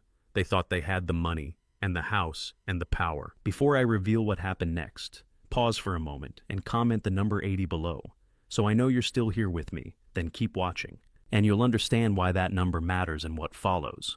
And just a quick note, parts of the story ahead are shaped for narrative and reflection and may not fully reflect real events. If that's not for you, this is a good place to stop watching. I smiled a weak, confused smile. Did we win? I asked, my voice trembling. Yes, Dad, Tyrell said, rushing over and hugging me so hard my ribs ached. We won. You won. $80 million. And the house? I asked, pointing to the blue folder. We will handle that too. Tyrell promised, pulling away. We will call the lawyer right now. We will get everything sorted. You do not have to worry about a thing. Good, I said, closing my eyes and letting my head drop back. Good. I am so tired. You rest, Dad. Paige said, her voice dripping with satisfaction as she smoothed out the crumpled photocopy. You just rest. We are going to take care of everything. I listened to them celebrating in the kitchen, popping open a bottle of champagne they had likely bought with my credit card. I listened to them planning their new life. I sat alone in the living room, surrounded by the mess they had made. I looked at the blue folder in my lap. I looked at the empty spot on the shelf where the Bible used to be. They were so happy. They were so sure. I reached into my pocket and touched the key to the safety deposit box where the real ticket sat safe and sound. Enjoy the champagne, I thought. It is the last thing you will ever taste that you did not pay for with your own sweat. The trap was set. The bait was taken. Now all I had to do was wait for the lawyer to arrive and spring the steel jaws shut. The doorbell rang at exactly 4 in the afternoon, cutting through the champagne-fueled celebration in the living room like a knife. Tyrell froze mid-laugh, his hand gripping the neck of the expensive bottle. Paige looked at the door with wide, panicked eyes, as if she expected the police to burst in and snatch the lottery ticket away. I sat in my recliner, the new beige one they had bought to replace my old leather chair, and suppressed a smile. I knew exactly who was at the door because I had texted him the code word green light 20 minutes ago. It is probably the pizza, Tyrell said, his voice shaking slightly. We ordered pizza, right? I do not think so, son, I said, my voice raspy and weak. It sounded like a heavy knock. A lawyer knock. Tyrell went to the window and peered through the blinds. He turned back to us, his face pale. It is an old guy in a suit, he whispered. He has a briefcase. A big one. Paige scrambled to hide the lottery ticket photocopy under a magazine. Open it, she hissed. Act normal. Tyrell opened the door. Steinberg stood there looking like the grim reaper of the legal world. He wore a charcoal suit that cost more than Tyrell's car, and his expression was grave enough to bury a man. He did not smile. He did not extend a hand. He just walked past Tyrell into the living room, his eyes scanning the mess of books on the floor and the half-empty champagne bottle on the table. Mr. Bennett, Steinberg said, nodding at me. I came as soon as I received your message. Who are you? Paige demanded, stepping forward with her hands on her hips, trying to assert dominance in a room she no longer owned. I am Arthur Steinberg. Steinberg replied, his voice a deep baritone that commanded immediate silence. I have been Langston's attorney for 30 years. He contacted me regarding a matter of significant financial import. I assume this is about the ticket. Tyrell and Paige exchanged a look. They realized that the confused old man had been lucid enough to call a lawyer. Yes, Tyrell said, puffing out his chest. My dad won. We won $80 million. Steinberg did not look impressed. He looked worried. He sighed a long, heavy sound that sucked the joy right out of the room. He walked over to the dining table, cleared a space among the dirty dishes, and set his briefcase down. The click of the latches opening sounded like gunshots. You have a problem, he stated flatly. A very big problem. What problem? Paige asked, her voice shrill. We have the ticket. We have the numbers. You have a tax liability that will cripple you, Steinberg said, pulling out a stack of documents thick enough to choke a horse. And you have exposure. Terrible exposure. I ran a preliminary check on the Lottery Commission's protocols. Because Langston purchased the ticket publicly and because his face is all over the news due to that robbery incident, his identity is already compromised. So what Tyrell said, everyone knows he is a hero, everyone knows he is a target, Steinberg corrected. And more importantly, the IRS knows. Do you know what the federal inheritance tax rate is for a direct transfer of wealth this size, if Langston were to pass away before the funds are fully seasoned in a trust? Tyrell shook his head dumbly. 40%, Steinberg lied smoothly, plus state taxes, plus luxury tax. If Langston cashes this ticket as an individual and then tries to share it with you, or if God forbid he dies next week, you will lose nearly 60% of that money to the government. 60%. Paige gasped, clutching her chest. That is almost half. That is millions. It is $50 million gone, Steinberg said. Poof. Vanished into the pockets of politicians. The room went silent. The greed in their eyes was replaced by a sheer primal terror of losing money they did not even have yet. And that is not the worst of it. Steinberg continued relentlessly. I have sources. There are rumors of distant relatives coming out of the woodwork, cousins from Georgia, an aunt in Detroit, people who saw the news report. If this money hits Langston's personal account, they will sue. They will tie this money up in probate court for 10 years. You will be bankrupt fighting legal battles before you see a dime. Tyrell sank onto the sofa, his head in his hands. It is a nightmare, he moaned. We finally catch a break and they want to take it all. I watched them. They were hooked. They were terrified. Now it was time to offer the lifeline. Is there nothing we can do, Arthur? I asked, making my voice tremble. I just want my family to be taken care of. I do not want the government to take it. Steinberg looked at me, then at Tyrell and Paige. He took off his glasses and cleaned them slowly, letting the tension build. There is one way, he said. It is complex. It is aggressive. But it is the only way to protect the principal and avoid the tax hit. What is it? Paige asked, leaning forward, her eyes hungry. We will do anything. We create a blind family trust, Steinberg explained. The Bennett Family Trust. We structure it so that the ticket is claimed by the trust, not by Langston personally. That creates a legal shield against lawsuits and bypasses the inheritance tax completely because the trust never dies. That sounds perfect, Tyrell said. Let us do that. It is not that simple, Steinberg warned. To establish the trust as a pre-existing legal entity capable of claiming the prize without triggering an audit, it must be capitalized immediately. It needs assets, hard assets. It needs to show that it is not just a shell corporation created yesterday for the lottery. It needs history. What kind of assets? Paige asked. Real estate, Steinberg said, pointing a finger at the floor. This house, and any vehicles, any savings. Everything must be consolidated into the trust immediately.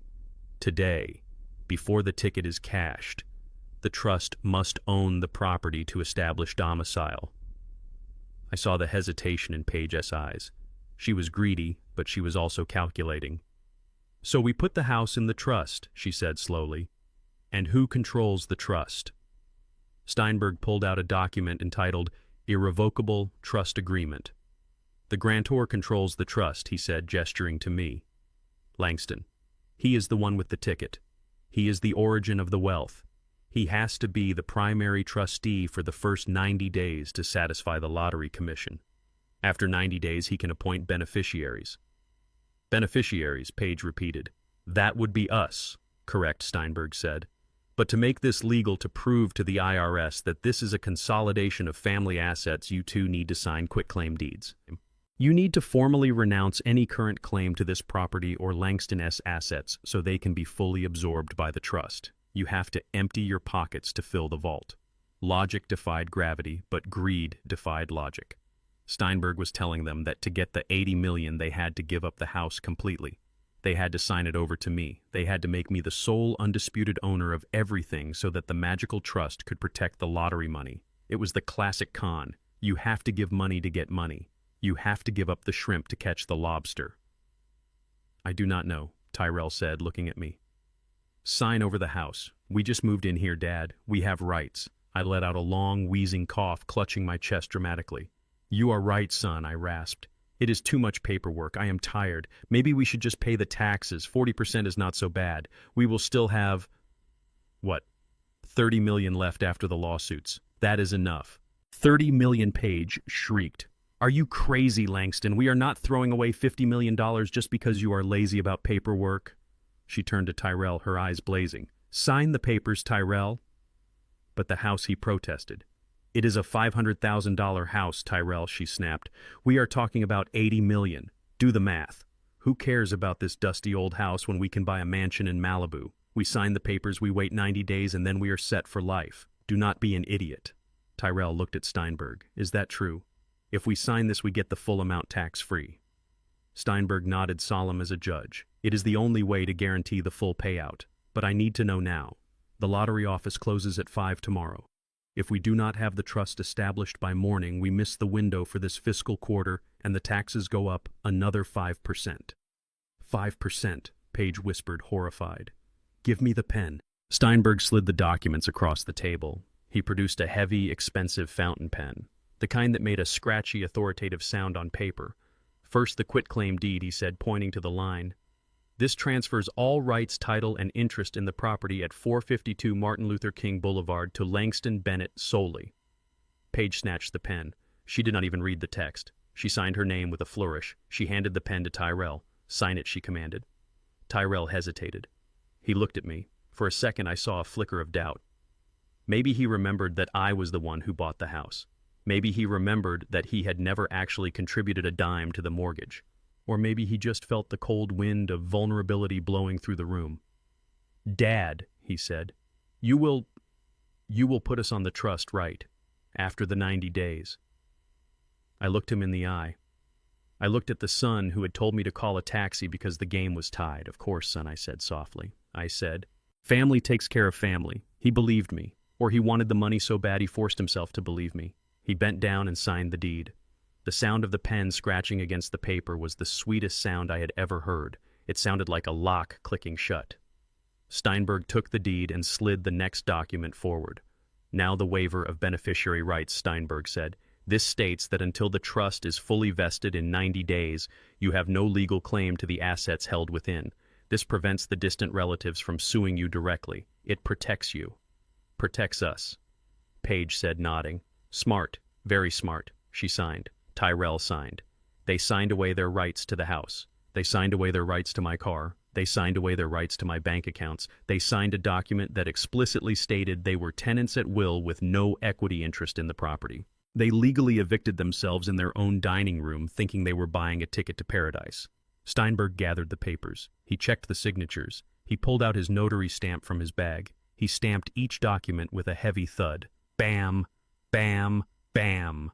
It is done, Steinberg said, closing the folder. The house is now legally the sole property of Langston Bennett. The trust structure is active. Page let out a squeal of delight.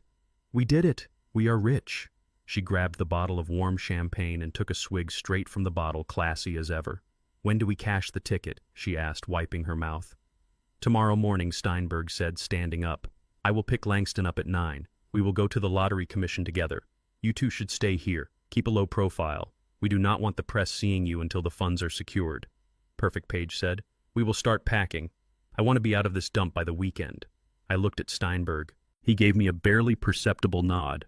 The trap was sprung. The steel jaws had clamped down on their legs, and they were too drunk on greed to feel the pain yet.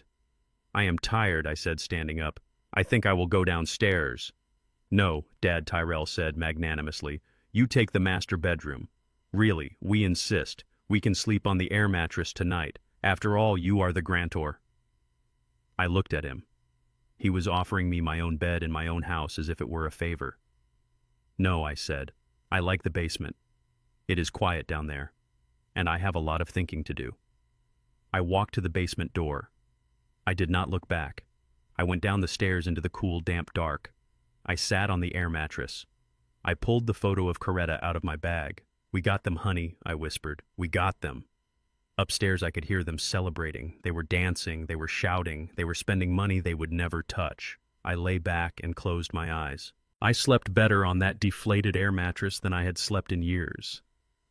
Because I knew that tomorrow morning the sun was going to rise on a brand new world. A world where Langston Bennett was the king and the usurpers were about to be exiled to the wilderness. The silence in the house was replaced by a frantic, manic energy that vibrated through the floorboards. We were in the eye of the storm, the waiting period between the signing of the papers and the supposed arrival of the money.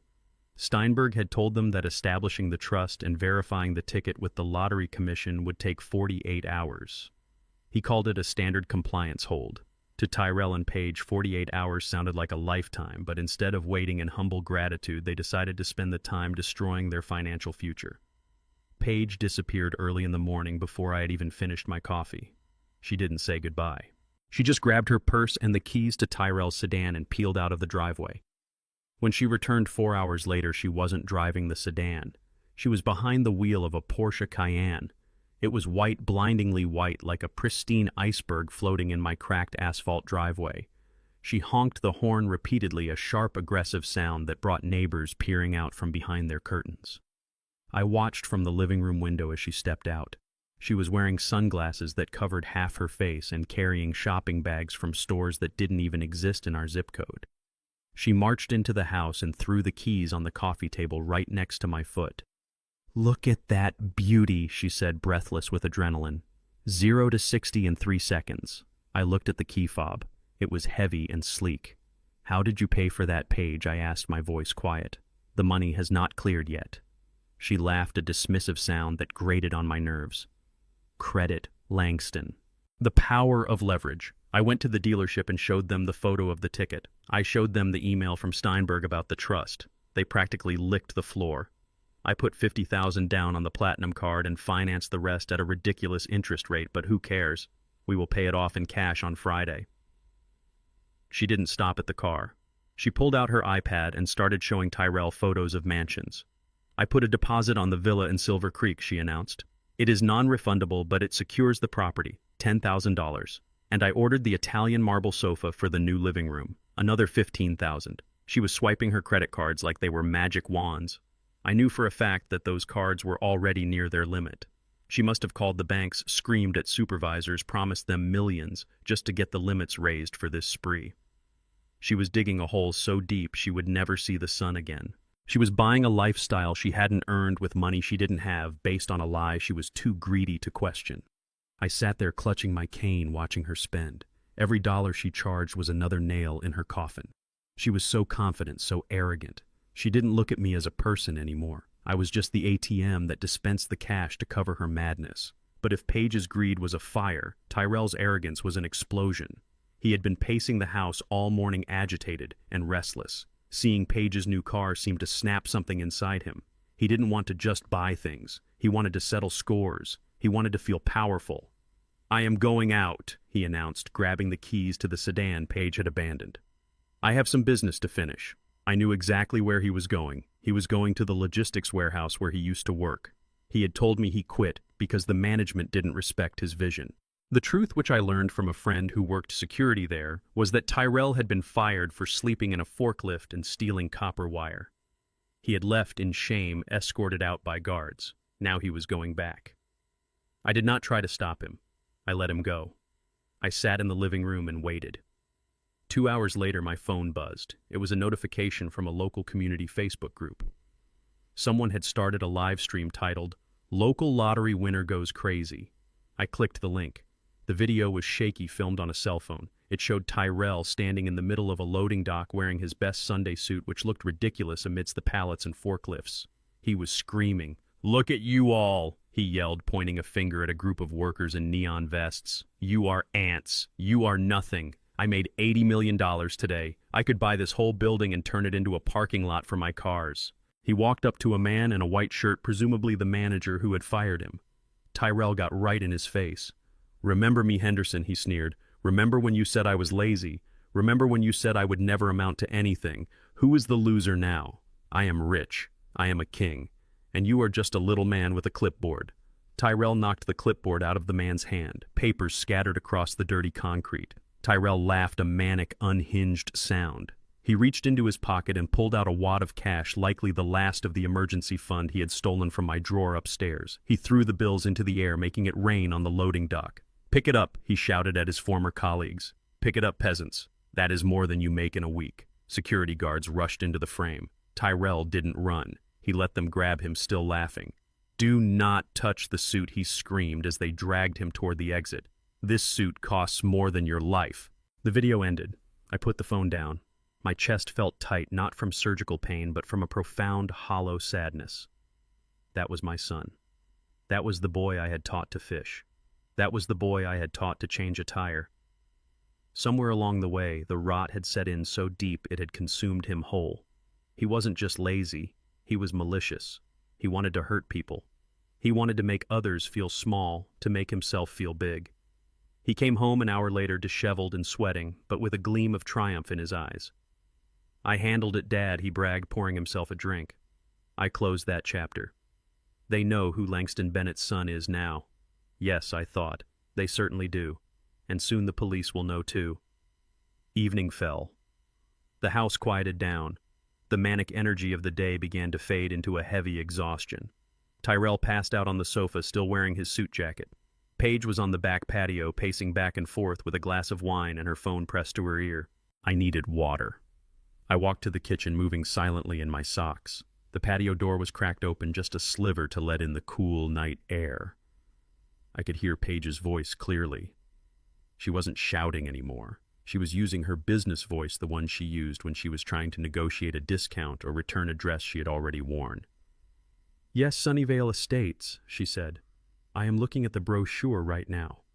I want the Platinum Suite, the one with the private garden view." I froze. Sunnyvale Estates was the most expensive assisted living facility in the state. It was where the senators and the retired judges went to die. "Yes, money is no object," she continued. "We want the best for him." "For the first month." She paused, listening to the person on the other line. "Yes, you heard me correctly. Just 1 month. We need to park him somewhere comfortable while the legalities are finalized. We want him happy and quiet for 30 days. She took a sip of wine. I could hear the liquid slosh in the glass. "After the 30 days, once the trust assets are fully transferred to our personal accounts, we will be discontinuing the private funding. Yes, I understand that means he will have to be moved."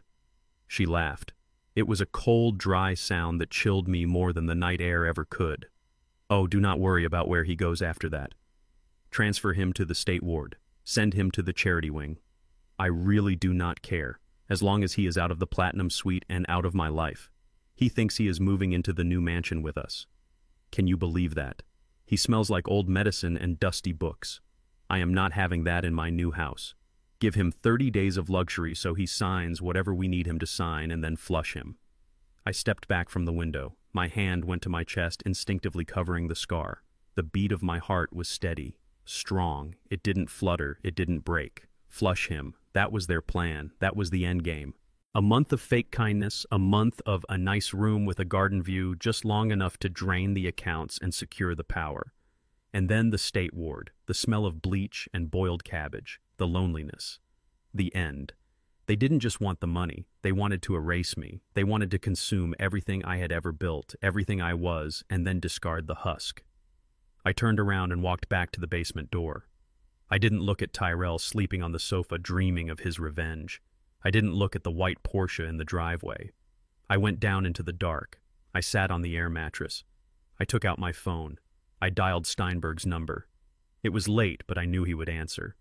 "Langston," he said, his voice gravelly with sleep. "Is everything all right?" "It is done," I said. My voice was calm, calmer than it had been in days. "Did they sign?" Steinberg asked. "They signed," I said. "And they spent. And they confessed." Confessed to what? To everything I said. To who they really are. There was a pause on the line. "Are you ready for tomorrow, Langston? It is going to be ugly." I looked at the concrete walls of my basement prison. "Bring the police, Steinberg," I said. "Bring the new owner. And bring a camera crew if you can. I want everyone to see this." I hung up. I lay down in the dark, but I didn't close my eyes. I watched the shadows stretch across the ceiling. Tomorrow was the party. They had invited their friends. They had invited the people Tyrell wanted to impress. They were going to announce the winnings. They were going to celebrate their ascension. But they didn't know that the floor they were dancing on had already been sold out from under them. They didn't know that the man in the basement wasn't a victim. He was the executioner, and the guillotine was sharp heavy and ready to drop. The pain in my chest woke me up at 3 a.m. It was not a dull ache this time. It was a sharp stabbing sensation that radiated from my sternum all the way down to my fingertips. My prescription pain medication was supposed to be on the nightstand next to the air mattress, but the bottle was empty. I remembered seeing Tyrell move a box of medical supplies upstairs earlier in the day during their frantic search for the lottery ticket. He must have taken the refill bottle with him either by accident or because he thought he might need it for his own recreational use. I knew I could not make it through the night without that medicine. My heart felt like it was trying to beat its way out of a cage of barbed wire. I pushed myself up from the mattress, groaning as my joints popped. The basement was freezing. I wrapped my thin robe tighter around my body and walked to the stairs. Every step was a battle against gravity. I climbed slowly, my hand gripping the rail until my knuckles turned white. When I reached the top of the stairs, the house was silent. The only sound was the hum of the refrigerator and the distant sound of traffic from the highway. I walked down the hallway toward the master bedroom. My bedroom. Or at least it used to be. The door was slightly ajar. I pushed it open and stepped inside. The moonlight filtered through the window, illuminating the transformation Paige had wrought. The walls were that pale, sickly green she loved. My heavy oak bed frame was gone, replaced by a low platform bed with white sheets that looked too pristine to touch. Yoga mats were rolled up in the corner, and a large mirror leaned against the wall, reflecting my hunched, broken silhouette. I moved toward the ensuite bathroom, hoping to find my pills in the medicine cabinet. As I passed the vanity table, something caught my eye. It was sitting atop a pile of fashion magazines, shoved carelessly to the side as if it were a piece of junk. It was Coretta's jewelry box. It was a small mahogany chest lined with red velvet. I had bought it for her on our 10th anniversary. It was one of the first nice things I could afford to give her. She treated that box like the Ark of the Covenant. She polished the wood every week. She kept it organized and pristine. Seeing it there, sitting crooked on a pile of glossy paper with a coffee ring staining the wood lid, made my stomach turn.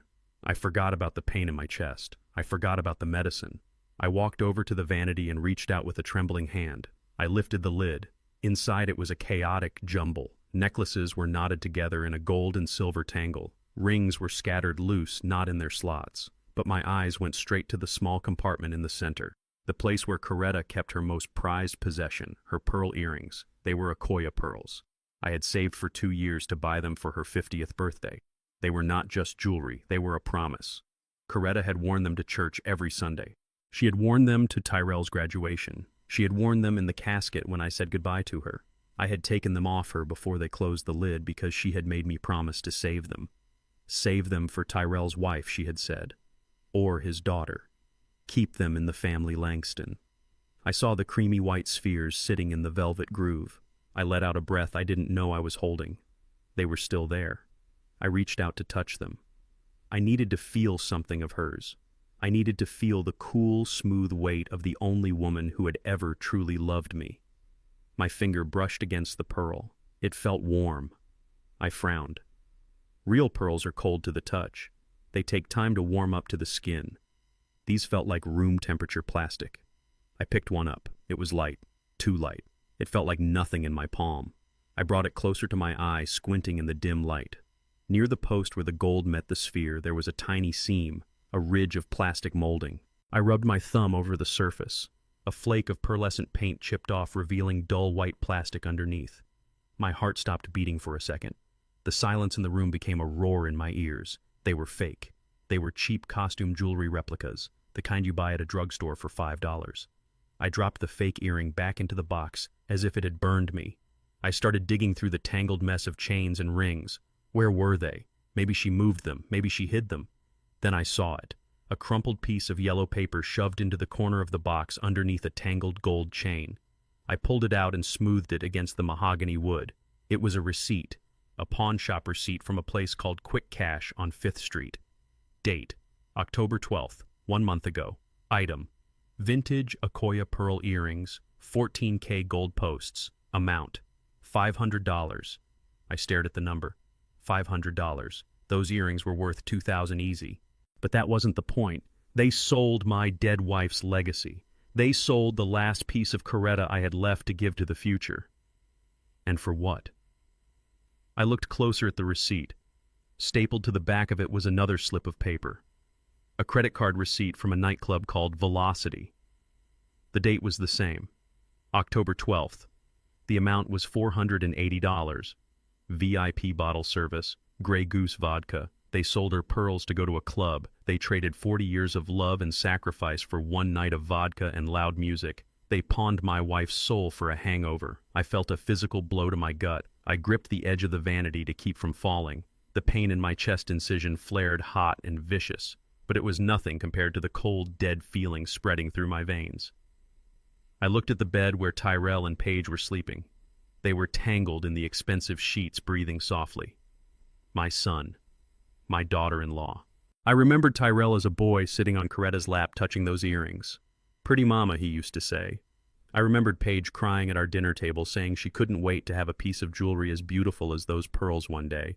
It was all a lie. Every smile, every hug. Every moment I thought we were building a family, it was just a long con. They were not family. They were parasites. They had eaten everything. They had eaten my money. They had eaten my patience, and now they had eaten my memories. I looked at the fake plastic pearl sitting in the velvet box. It looked like a dead eye staring back at me. I did not scream. I did not wake them up. I did not throw the jewelry box through the mirror. Something inside me died in that moment. The last tiny flickering candle of hope that I had held on to for my son was snuffed out. The father in me died. The provider in me died. The man who wanted to forgive died. All that was left was Langston Bennett, the man who had survived poverty, the man who had survived the death of his wife, the man who had survived open-heart surgery. And this man was done being a victim. I carefully folded the pawnshop receipt and put it in my pocket, right next to the safety deposit box key.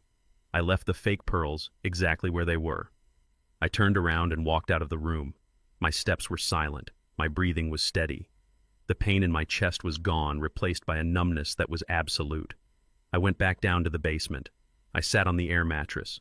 I took out my phone. I dialed Steinberg's number. It was 4 a.m, but I knew he would answer.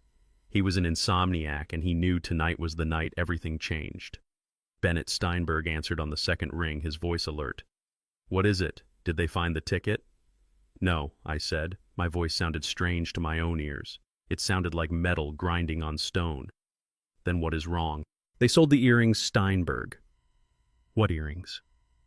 "Coretta's pearls, the ones she wanted our granddaughter to have. They sold them last month. For bottle service." There was a long silence on the line. Steinberg had known Coretta. He had been at the funeral. He knew what those pearls meant.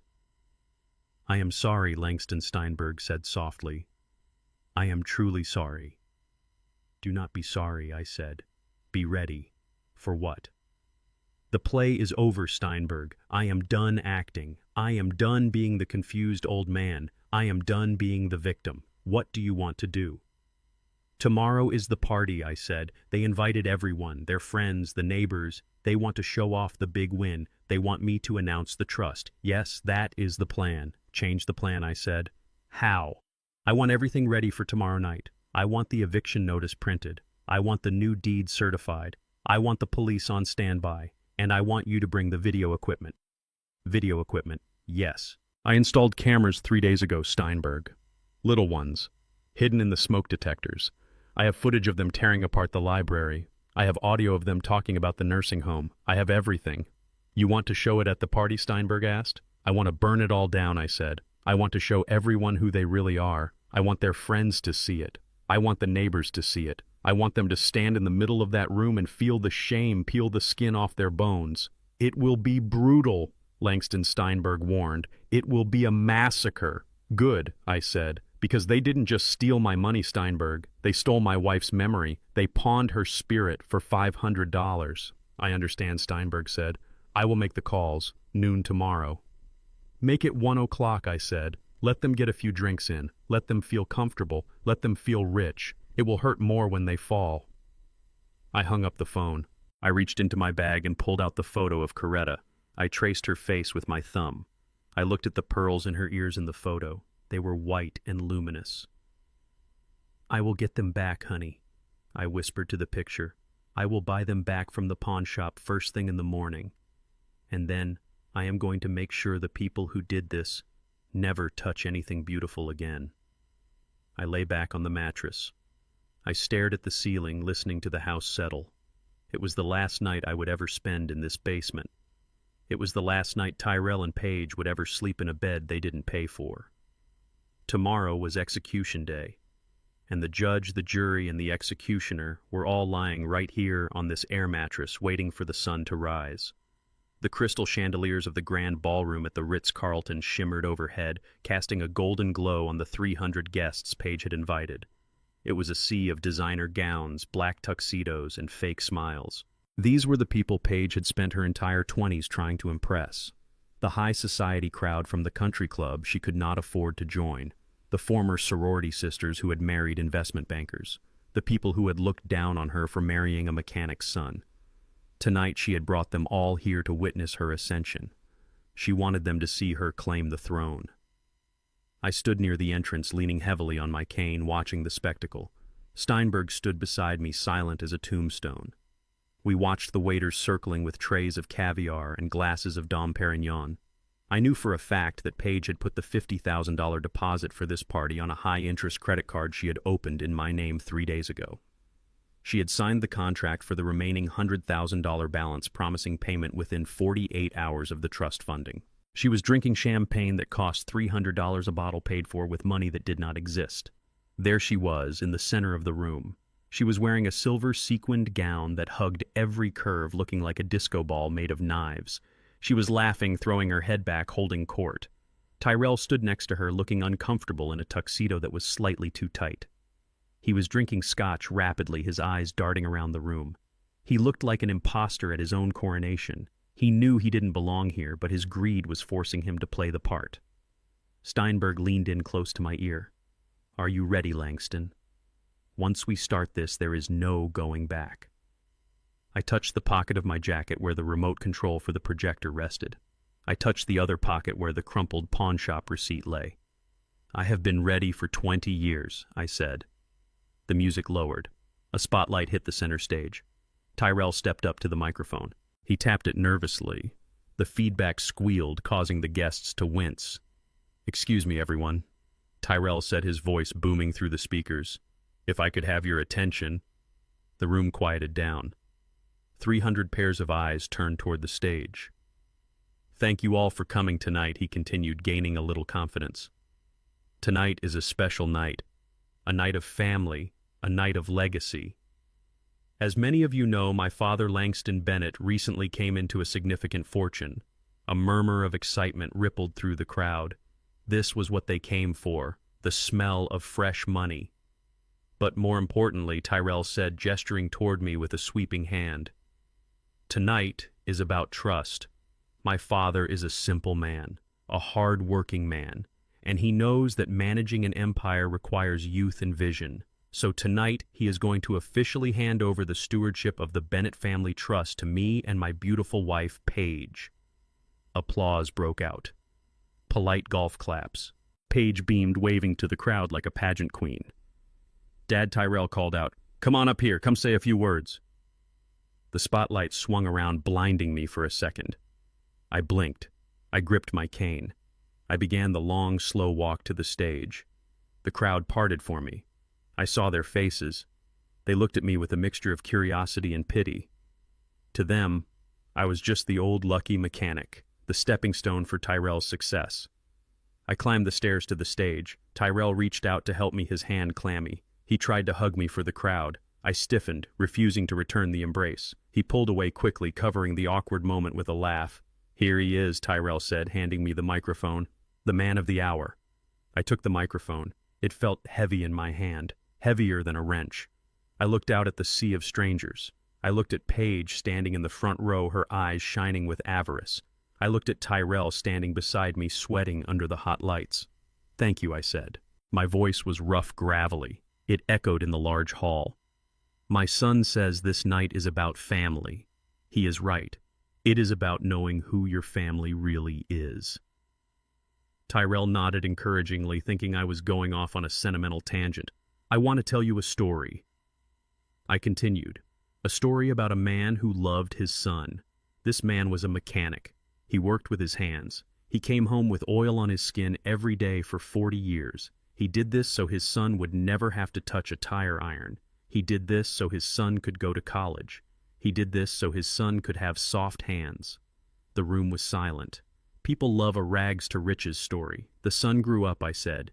He got married to a woman with expensive tastes, and the father was happy because he thought his son had found love.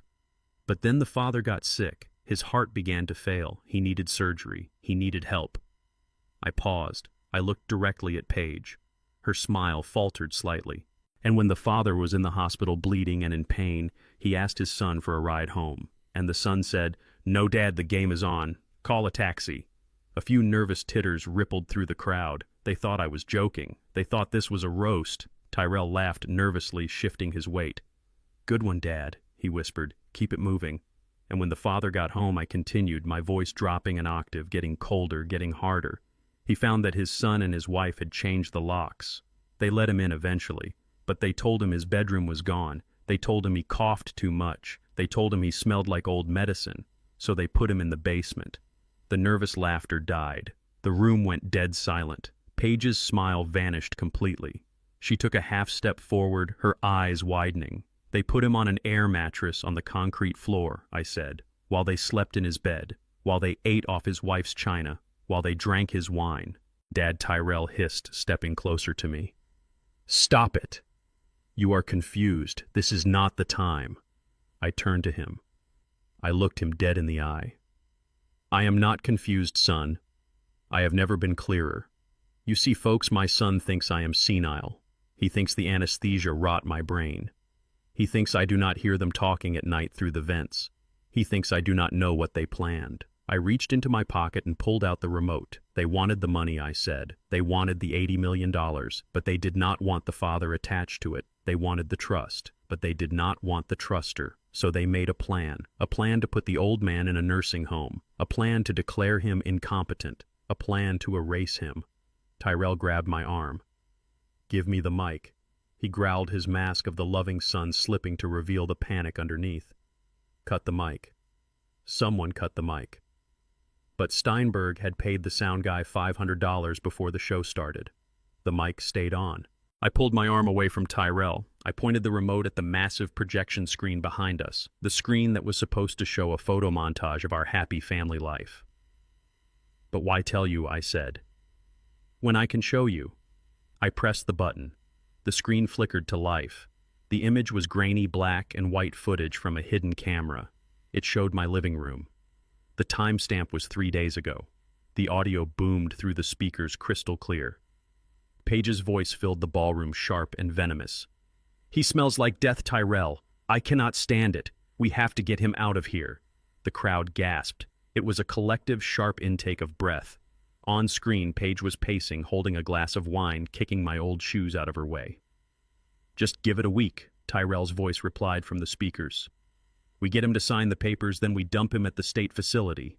Who cares if it smells like cabbage? He will be dead in a year anyway." On stage, Tyrell turned white. He looked at the screen, then at the crowd. He looked like a deer in headlights. "That is fake," he shouted, waving his hands. "That is AI. That is not real." The video cut to a new clip. It was the kitchen. Tyrell was standing by the counter holding my wallet. He was pulling out the $60 I kept for emergencies. Pizza money. He laughed on the video, stuffing the cash into his pocket. The old man does not need cash in the basement. What is he going to buy? Rats? A woman in the front row covered her mouth with her hand. A man near the back booed. The video cut again. This time it was the bedroom. Paige was sitting at the vanity. She was holding Coretta's jewelry box. She was holding the pearl earrings. "These are worth a few hundred," she said, examining them. "Let us pawn them. We need bottle service tonight at Velocity. The old hag does not need them anymore. She is dead." That was the kill shot. The mention of my dead wife, the desecration of her memory. The crowd turned. The atmosphere in this room shifted instantly from shock to hostility. These people were wealthy. They were snobs. But even snobs have lines they do not cross. Selling a dead mother's jewelry for vodka was a sin even they could not forgive. Paige screamed. It was a primal sound of pure rage and humiliation. She ran toward the stage. "Turn it off," she shrieked, clawing at the air. "Turn it off, you old bastard." I pressed the button one last time. The screen went black. I looked down at Paige, who was now standing at the foot of the stage, her face twisted into a mask of hatred. "You wanted the spotlight, Paige. I said into the microphone. "You wanted everyone to know who you are. Well, now they know." I turned to Tyrell. He was trembling. He looked like he was going to vomit. "And you?" I said, my voice quiet but amplified to thunderous volume. "You wanted to be the head of the family. You wanted to be the man. Well, a man pays his own bills, son. A man protects his family. A man does not steal from his father and sleep in his bed while he rots in the cellar." Tyrell lunged for me. He lost all control. He raised his fist, ready to strike his own father on stage in front of 300 witnesses. I did not flinch. I did not move. But Steinberg did. He signaled to the side of the stage. 2 massive security guards who had been waiting in the wings stepped out. They intercepted Tyrell before he could get within 3 feet of me. One of them grabbed his arm and twisted it behind his back, forcing him to his knees. "Let me go," Tyrell screamed, kicking and thrashing. "That is my money. He stole my money." I looked down at him kneeling on the stage. "It is not your money," I said. "It never was." I looked out at the crowd. "The show is over, folks," I said. "The bar is closed, and the check is due." I dropped the microphone. It hit the stage with a deafening thud that echoed the finality of the moment. I walked down the stairs past Paige, who was sobbing on the floor, past the stunned guests who parted for me like the Red Sea. Steinberg walked beside me, picking up his briefcase. We walked toward the exit, leaving the chaos behind us. I could hear the shouts. I could hear the accusations. I could hear the sound of a world collapsing. And for the first time in a long time, my heart didn't hurt at all. It felt light. It felt clean. It felt free. The silence in the grand ballroom was heavy enough to crush a man. Tyrell remained on his knees, his tuxedo trousers straining against the floorboards, while the 2 security guards held his arms in a vice grip. He looked up at me with eyes that were red and wet with a mixture of rage and terror. The guests who moments ago had been sipping expensive champagne were now backing away, forming a wide circle around the wreckage of my family. They watched with the morbid fascination of drivers passing a fatal car crash. Paige stood near the edge of the stage, her chest heaving, her mascara running in dark rivets down her face, ruining the makeup she had spent 3 hours applying. "You cannot do this," Tyrell whispered, his voice cracking under the weight of his denial. "The trust. We signed the papers. We are the beneficiaries. You said after 90 days it was ours." Steinberg stepped forward. He opened his briefcase with a sharp click that echoed through the room. He pulled out the document Tyrell and Paige had signed with such eager greed just 24 hours ago. He held it up to the light so everyone could see the signature. "You did sign the papers, son," Steinberg said, his voice projecting to the back of the room without the need for a microphone. "You signed a quitclaim deed transferring all rights to the house to Langston, and you signed a waiver of beneficiary rights for the Bennett Family Trust, but you did not read the fine print of the trust structure itself." "What fine print?" Paige shrieked, stepping forward. "We are the family. Who else would the money go to?" I took the microphone back. It felt cold in my hand. "I established the trust yesterday," I said, my voice steady and hard. "But it is not a family trust. It is a charitable remainder trust." Tyrell blinked. "What does that mean?" "It means," I said, leaning down so he could hear me clearly, "that the $80 million has already been transferred. Every single cent. It was wired this morning at 9 o'clock. Transferred where Paige screamed. To your account." "No," I said. "To the Coretta Bennett Foundation." The name of my late wife hung in the air. I saw a few of the older guests nod in recognition. They remembered her. They remembered her kindness. "I donated the entire jackpot," I continued. "The money will be used to build affordable housing for seniors. It will pay for medical care for people who have been abandoned by their families. It will ensure that no one else has to sleep in a basement because their children want a yoga studio." "You gave it away," Tyrell choked out. "You gave away $80 million.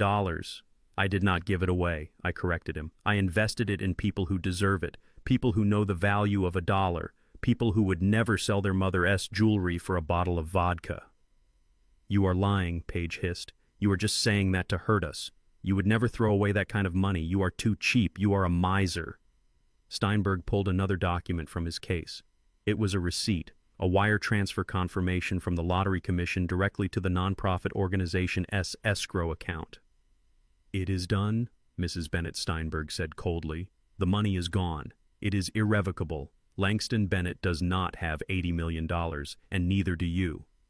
The reality hit them like a physical blow. I watched the hope die in their eyes. I watched the dreams of the Malibu mansion and the private jets evaporate into smoke. They were not millionaires. They were just two broke people in expensive clothes they could not afford standing in a room full of people who now despised them. "But we still have the house," Tyrell stammered, trying to find some piece of debris to cling to in the storm. "We have the house on Martin Luther King Boulevard. The land is worth money. We can sell it. We can start over."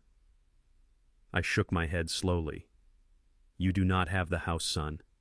You signed the quitclaim deed. Remember, you gave it to me. So give it back." Tyrell pleaded. "Just give us the house, Dad, please. We have nowhere else to go." "I do not have the house either," I said. "What?" Paige asked. "I sold it," I said, "this morning, while you were getting your hair done." While Tyrell was picking up his tuxedo, I met with a developer. A man who has been trying to buy that block for years. I sold it to him for cash. 50% below market value just to get the deal done fast. "You sold our home," Tyrell whispered. "It was my home," I snapped.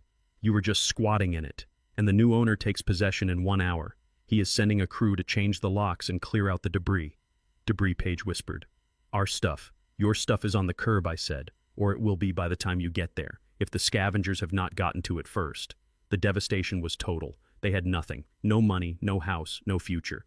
That was when Tyrell snapped. The realization that he was truly destitute, that he had played the game and lost everything, broke whatever sanity he had left. He let out a roar of pure animalistic rage. He threw his body weight against the guards. He managed to break one arm free. He lunged for me, his fingers curled into claws reaching for my throat. "I will kill you!" he screamed, spittle flying from his mouth. "I will kill you, old man!" The crowd screamed. I stood my ground. I did not flinch. I did not back down. I looked at the violence in his eyes, and I saw the stranger he had become.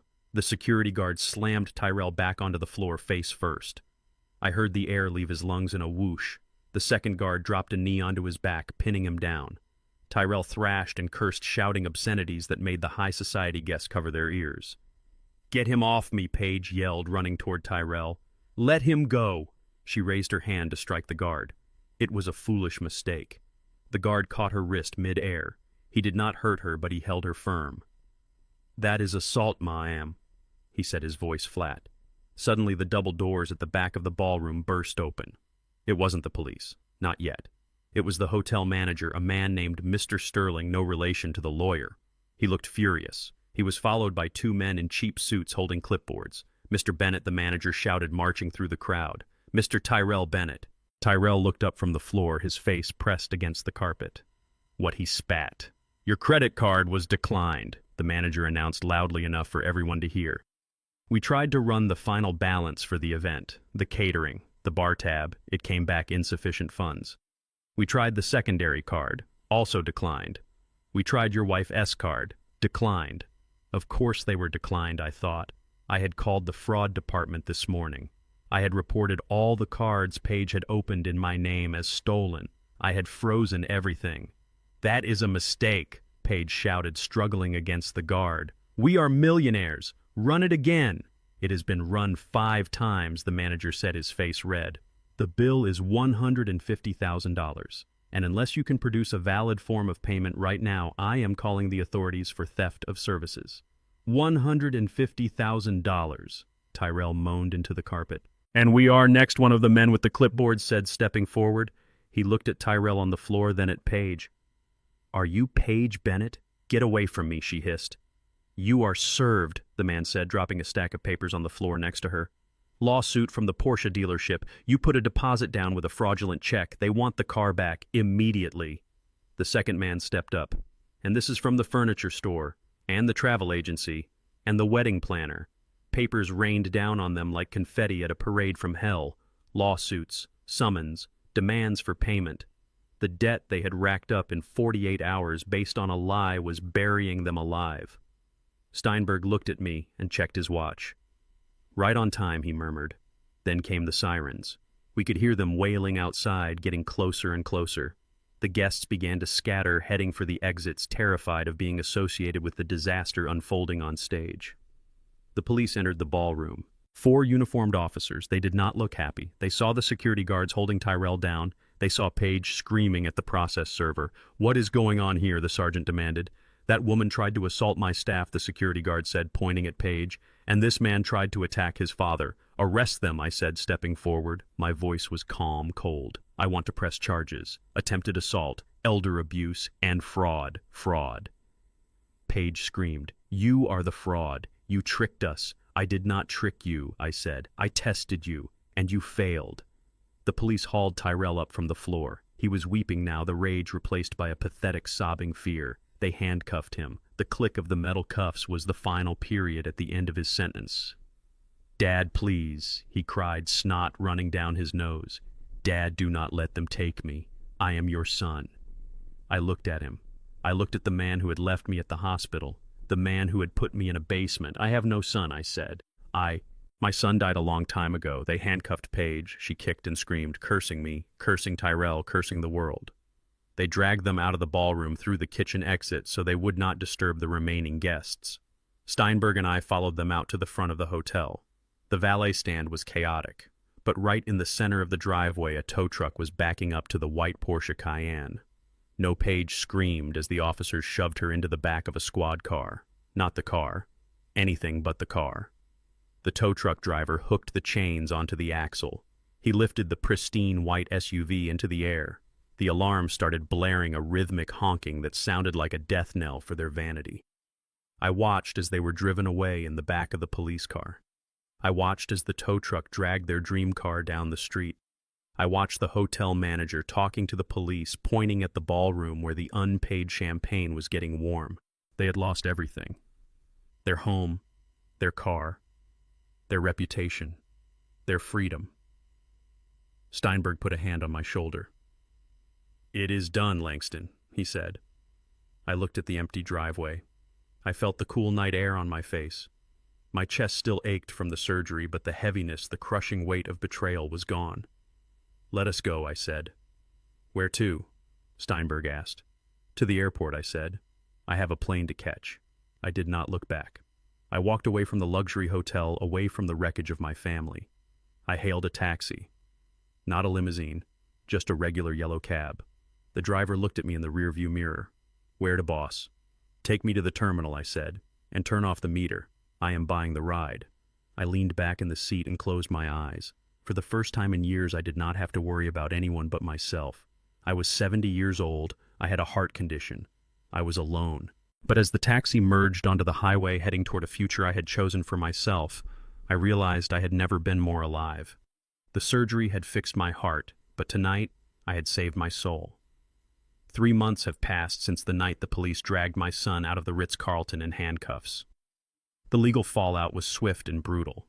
Tyrell and Paige turned on each other before they even made bail. Their divorce was not a separation of assets because they had no assets to separate. It was a separation of debts. They fought over who was responsible for the credit card fraud, who was responsible for the bounced checks, and who was responsible for the destruction of their lives. In the end, the judge granted the divorce, but he could not grant them dignity. I heard through the grapevine that Tyrell is currently working the fry station at a fast food joint on the south side. The same boy who refused to get grease under his fingernails is now going home every night smelling of old oil and onions. A friend of mine stopped by there last week. He said he saw a manager, a kid barely out of high school, screaming at Tyrell for dropping a basket of fries. Tyrell just stood there, head bowed, taking it. He looked 20 years older. His arrogance was gone, scrubbed away by the harsh abrasive of reality. He lives in a studio apartment above a laundromat. No 85-inch television, no designer candles. Just a mattress on the floor and the sound of spinning washing machines to keep him company. Paige fared no better. When the debt collectors started calling her parents' house, her mother and father finally did the math. They realized their daughter was radioactive. They kicked her out. Last I heard, she was couch surfing with the few friends who hadn't blocked her number yet, dodging process servers and trying to sell her designer clothes on the internet for pennies on the dollar. She wanted a life of luxury. She ended up with a life of fleeing. As for me, I am thousands of miles away from the smell of fast food and the noise of the city. The sun is setting over the Mediterranean Sea, painting the water in shades of violet and gold. I am sitting on the deck of a yacht that I rented for the month. I am not alone. Steinberg is here, snoring softly in a lounge chair with a fishing hat pulled over his eyes. And 2 other friends from the old neighborhood, men who stood by me when Coretta died, men who never asked me for a dime, are playing dominoes at the table behind me. My chest does not hurt anymore. The scar is there, a silver line down my sternum, but the heart underneath it beats strong and steady. The salt air fills my lungs, clearing out the last remnants of the basement mold. I feel healthy. I feel vibrant. I feel like a man who has been given a second chance at life, and I am not wasting a single second of it. On the table next to my iced tea is a stack of folders. They are applications for the Coretta Bennett Vocational Scholarship. We launched it last month. It pays full tuition and tools for young men and women who want to learn a trade. Mechanics, plumbers, electricians, the people who build the world, the people who get their hands dirty. I read their essays. I see their hunger. I see their respect for hard work. These kids are my legacy now. They are the children I should have had. I signed the approval for a young girl from Detroit who wants to open her own garage. She reminds me of Coretta, fierce and smart. I wrote a personal note on her acceptance letter telling her to never let anyone tell her she is just a mechanic. My phone buzzed against the teak table. It was a vibration I had grown unaccustomed to as I mostly kept the device off. I picked it up. A message notification flashed on the screen. It was from a number I had deleted but recognized instantly. Tyrell. I opened the message. It was a wall of text. Dad, I am so sorry. I know I messed up. I am working hard now. I am trying. But rent is due, and I am hungry. Please, Dad, just a little help. I miss you. I love you. I looked at the words. 3 months ago, they might have twisted a knife in my gut. They might have made me feel guilty. They might have made me wonder if I had been too harsh. But today, looking at the endless blue horizon, I felt nothing. No anger, no pity, no love, just a profound indifference. He was a stranger to me. A stranger who had tried to bury me and now wanted me to dig him out. I did not finish reading the message. I did not reply. I stood up and walked to the railing of the yacht. The water churned white against the hull below. I held the phone out over the edge. It was the last tether, the last line connecting me to a past that was dead. I opened my hand. The phone tumbled end over end, flashing silver in the sunset, before hitting the water with a small, insignificant splash. It sank instantly, disappearing into the deep blue. Steinberg grunted from his chair, shifting his hat. Did you drop something, Langston? Just some trash, I said, smiling. Just clearing the deck. I turned my back on the ocean and walked over to the domino table. Deal me in, I said, pulling up a chair. I am feeling lucky. My friends laughed and made room for me. The tiles clacked against the table, a rhythm of friendship and peace. The sun dipped below the horizon, ending the day. But for me, it felt like the sun was just rising. I was Langston Bennett. I was 70 years old, and my life was just beginning. I look back at my own choices, honestly. I stayed silent too long, trusted the wrong people, and paid the price. My advice is simple. Don't live like I did. Protect your dignity early. This family betrayal showed me how a family story can collapse when greed replaces respect. I turned to God for strength. When my voice failed, I asked God for clarity when lies closed in, and I thank God when truth finally stood upright. I believe blood alone does not define loyalty. This family betrayal became a warning, not an excuse for hate. I share this family story so you don't repeat my mistakes, because family betrayal often hides behind smiles, even in a family story. If this story spoke to you, leave a comment and subscribe so these lessons can reach others. Thank you for staying to the end. Please note, future stories include fictionalized elements created for educational reflection. If that's not for you, feel free to choose other content.